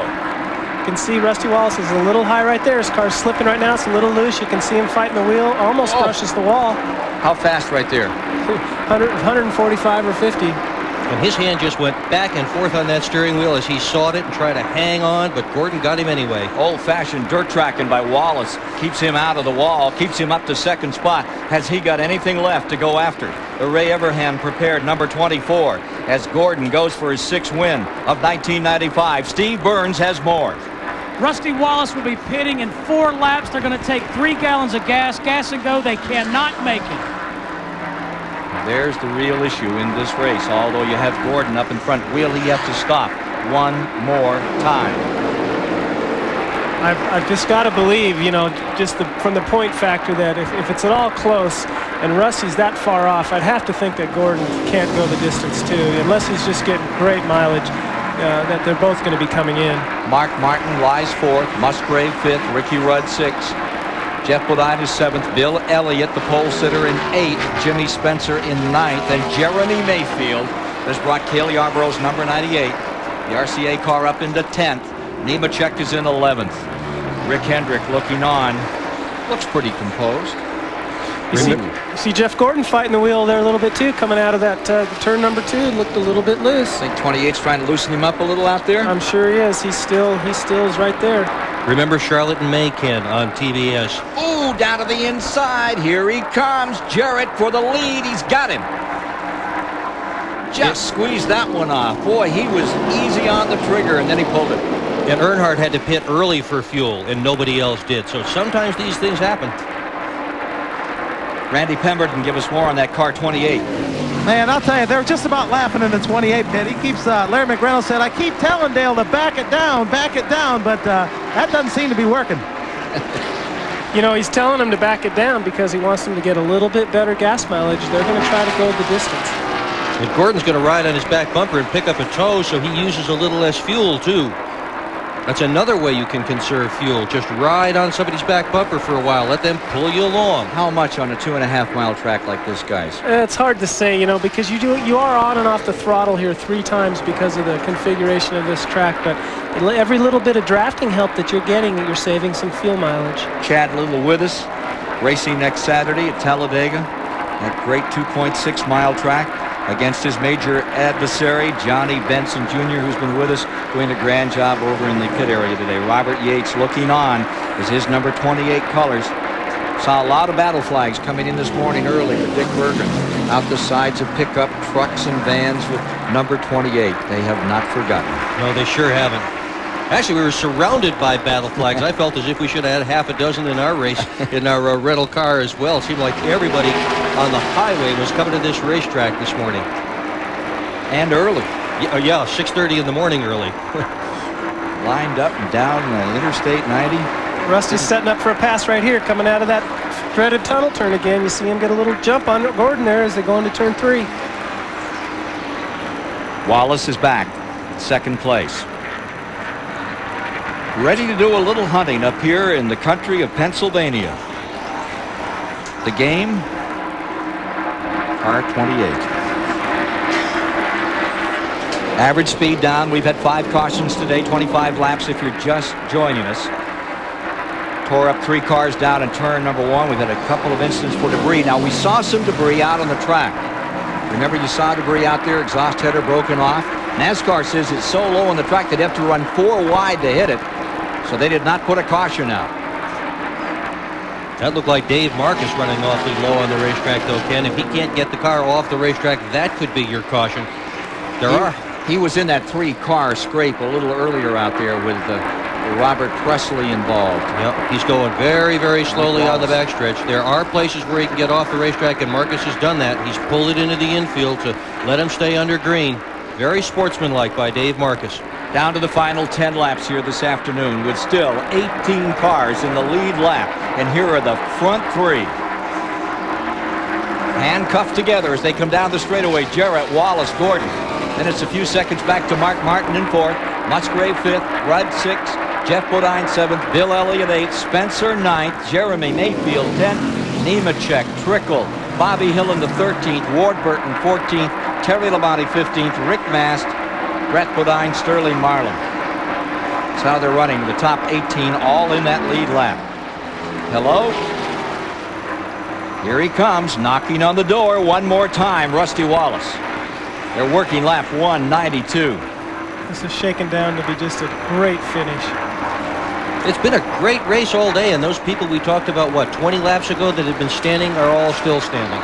Last 20 miles, no reason to sit down now. The only question with these Winston Cup races is how, not do they build more seats, but get more roads into these facilities. Because this is what Americans really want to see, the most competitive racing in the world. And we're certainly seeing a great example of it today here at Pocono, Pennsylvania. Top 3 in turn 1.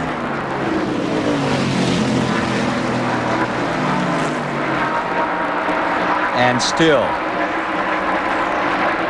Dale Jarrett with the advantage. Such a grim year for him. Here's Wallace up on the outside. His best finish was that 5th at Daytona. Now he has this lead and does not want to give it up. Believes he has the mileage to go the distance. Rusty's coming into the pits. Yep, that's exactly what he was doing, Chad. Waving to the other cars. He said, I'm coming in. He's letting Gordon know he's going to pull off the racetrack. Doesn't want Gordon to run into the back bumper. When he does. You can see Gordon's not coming with him. Nope. And you can see Earl Barbin with the gas can, too. So the 28 stays up in front. Rusty Wallace is on pit road. Following him down. Quick stop for a splash, and he'll be back out here. Will the other 2 have to do it? We'll just have to wait and see. Or will somebody run out in the final seconds of the race? All by himself. Nobody went with him. 28-car strategy. Randy Pemberton can tell you about that. Oh, they're talking about it right now. I wish I could tell you, but they're not going to tell me. They want to go the distance desperately here today. They don't want to run out of gas, but they need to win a race. They're still talking about it. They're discussing things now. I got a feeling that they're going to pit, but I might be wrong. Gordon lies second. Let's take a look at the interval for you between the first and second place cars. There's the 28, Dale Jarrett, going for that 4th Winston Cup victory. Right behind him comes Jeff Gordon with 6 laps remaining. 6 to go.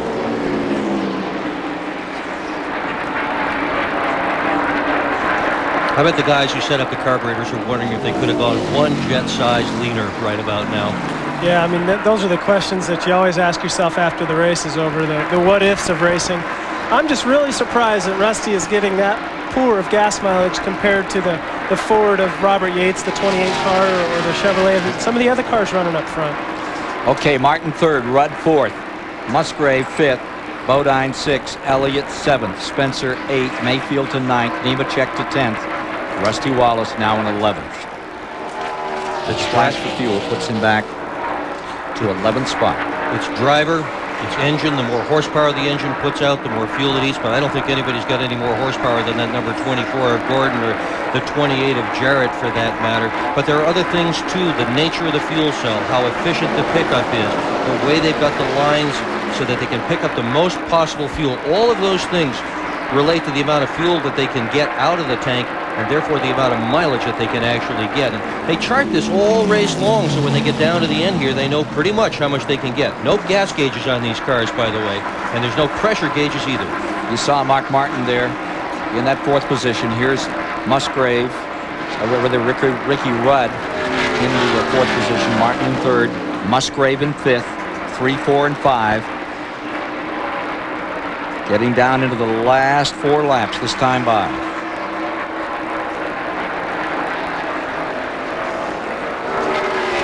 Great run for Ricky Rudd today. Now owner-driver Robert Yates. Doesn't look like Jeff Gordon's been able to close any ground on the 28 car at all. Thought he got a little back right there off that turn, but I guess you're right. He pulls away. 4 to go. Robert Yates going for win number 20. Oh, Rusty Wallace spins it. He wanted a caution. He got it the wrong way. I don't think he wanted it that way. You're right. He did get it. He's off on the grass. There's no caution. And the roof flaps worked. And they're not going to throw a caution. He's no going the right caution way. out. No other cars are involved. Wallace running back from 11th, spinning. Collects it, gets it going again. Jeff Burton's number 8 down on the inside. Look at the 24 car pulled right up on the 28 car as the result of that caution, or the result of Rusty spinning. The 28 car might have got out of the gas a little bit. 28 a little loose that time. Robert Yates, the car owner, going for the 21st win as a car owner. And here is Gordon closing all the way in.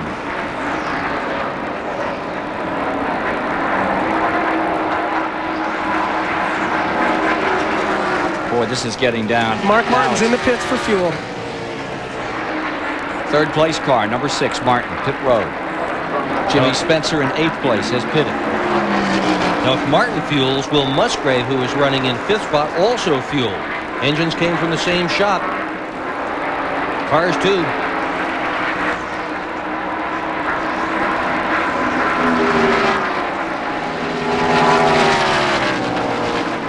Final moments. Here's Gordon. Like to put himself into another page of the NASCAR record book as a 3-time winner back-to-back. Dale Jarrett, the 1993 Daytona 500 champion, so desperately needing a win. He's had so much misfortune in 1995, and again that car looks a little tricky as it comes out of 3 and down the main straightaway. It looks to me like Dale Jarrett is able to get into the corners better, but yet Jeff Gordon's coming out a little bit stronger. About the time I say that, the 25 car outdrives him going in too.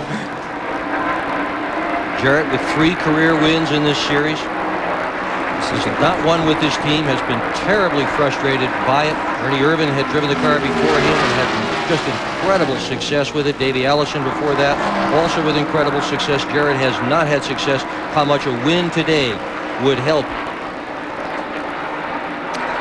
That is indeed the story. If you can win under this kind of pressure.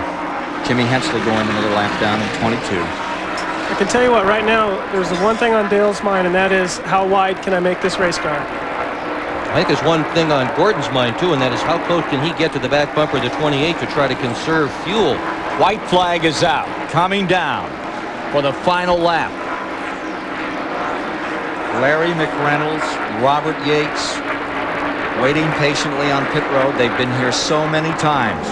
There's been so many heartbreaks for this team in the last several years, but right now Dale Jarrett trying to put it back, and we're seeing Morgan Shepherd come on to pit road. Remember, he's running a lap down in 19th. Can't make it all the way. Car began to choke up on him and sputter. Dale Jarrett has put about 10 car lengths of distance between the two of them just this last half a lap. They've still got to get all the way back to the line. Doesn't look like that 28 has missed a beat yet. Here's critical turn coming up for Dale Jarrett, where he's had trouble earlier. Anything left in Jeff Gordon's number 24. 6-car interval between first and second spot. Ricky Rudd has come to third. Musgrave is in fourth. Robert Yates looks on with Larry McReynolds as down comes the checkered flag to fall today on car number 28. Dale Jarrett has done it. He's won the Miller 500 at Pocono, Pennsylvania. Jeff Gordon right on the rear bumper for second spot. But he is stymied in his chance and still racing. Here comes the 94 Elliott, streaking to the line in front of car number 7. That is the rig of Jeff Bodine that finishes in 6th today, moving to 5th. Elliott with a great last run. Another race coming to the line. And here's Jeremy Mayfield across the stripe in front of John Nemechek. Joe Nemechek. Brother John had a pretty good day yesterday. That was for 8th position. Let's go to Randy with Robert Yates. Robert Yates, a sigh of relief. Congratulations to you, Dale Jarrett, this whole team. A great victory. I'll tell you, Dale needed it. We needed it. Where our luck's been, we should have run out of gas about 3 laps ago, but just worked great. Congratulations. I got news for you guys. He came over the radio when he crossed that start-finish line. The 28 car is out. They sure figured it close enough. And the 28 car, the 24 car is also out. I believe it's coming to a stop out there in the back. Well, they try to pump them up to get them around. Now the 24 coming down on the pit road, Jeff Gordon. And we'll take a quick break and come back to meet the winner today at Pocono, Pennsylvania. And getting a little assist from Michael Waltrip, Dale Jarrett. Presenting TBS Award. Nobody is leaving Pocono International Raceway. They've seen quite a wild finish here today in the Miller Genuine Draft 500 live on TBS. Dale Jarrett, some vindication today. His first victory since taking over the seat in car number 28 today. And a lot of honors for that team. Plasticoat, the official spray paint of NASCAR, sponsors the winning finish award. It goes to Larry McReynolds, crew chief on the 28 car. $2,000 to the highest finishing Winston Cup crew chief involved in the Plasticoat award program at the end of the year. Crew chief with the best average finish wins $25,000. Larry McReynolds, the winner of that today. Steve Burns on pit road at the Purolator Winner's Circle for us. Dale Jarrett, you've won the biggest stock car race of them all, the Daytona 500, but I bet this one's pretty sweet. Yeah, it really is. I tell you, had a great car. This Texaco Havoline Ford. It's great all day long. Well, we were really close there. I started running out going into 3 over there, and I didn't know if it was going to pick up enough, but they had it figured right to the very end, and just credit the crew. They got me in and out of the pits all day long. Great engine. Boy, it's just fantastic. And Kelly, girls, Zachary, sorry you aren't here, but we'll be home soon to celebrate. Dale, you've endured a lot of criticism. There's been a lot of controversy about this situation. How do you feel? Is this redemption? Well, yes, sort of. But, you know, I always felt that I could do it. And we always felt as a team we could get it done. But, you know, people are going to think what they want. But this is a very, very good race team. I think I can drive these cars and win. And maybe this will springboard us. You know, we've had some good cars lately. Just hadn't got past 3 or 4 laps to show it. But today we were able to do that. Congratulations. Let's go to Rick Benjamin. All right, thank you, Steve. Hats off indeed to Dale Jarrett, the winner today. And he did it with the liquid wrench, slickest move of the race. We're going to show you that pass that he made on the 24 car to cement the victory here today. I think there's another part to this slickest move that we'll talk about in a moment, too. But the liquid wrench slickest move is brought to you by Liquid Wrench. And here it is, the pass for the victory. Dale Jarrett to the inside of Gordon out of turn 3 here at Pocono. He made the pass stick and held on to win. I think a slick move, too, was deciding not to pit for fuel with just a handful of laps to go. Rusty Wallace had to. The 28 and the 24 both stayed out there, and it paid off for Dale Jarrett and his team. Jeff Gordon beaten on the racetrack for the first time in a month.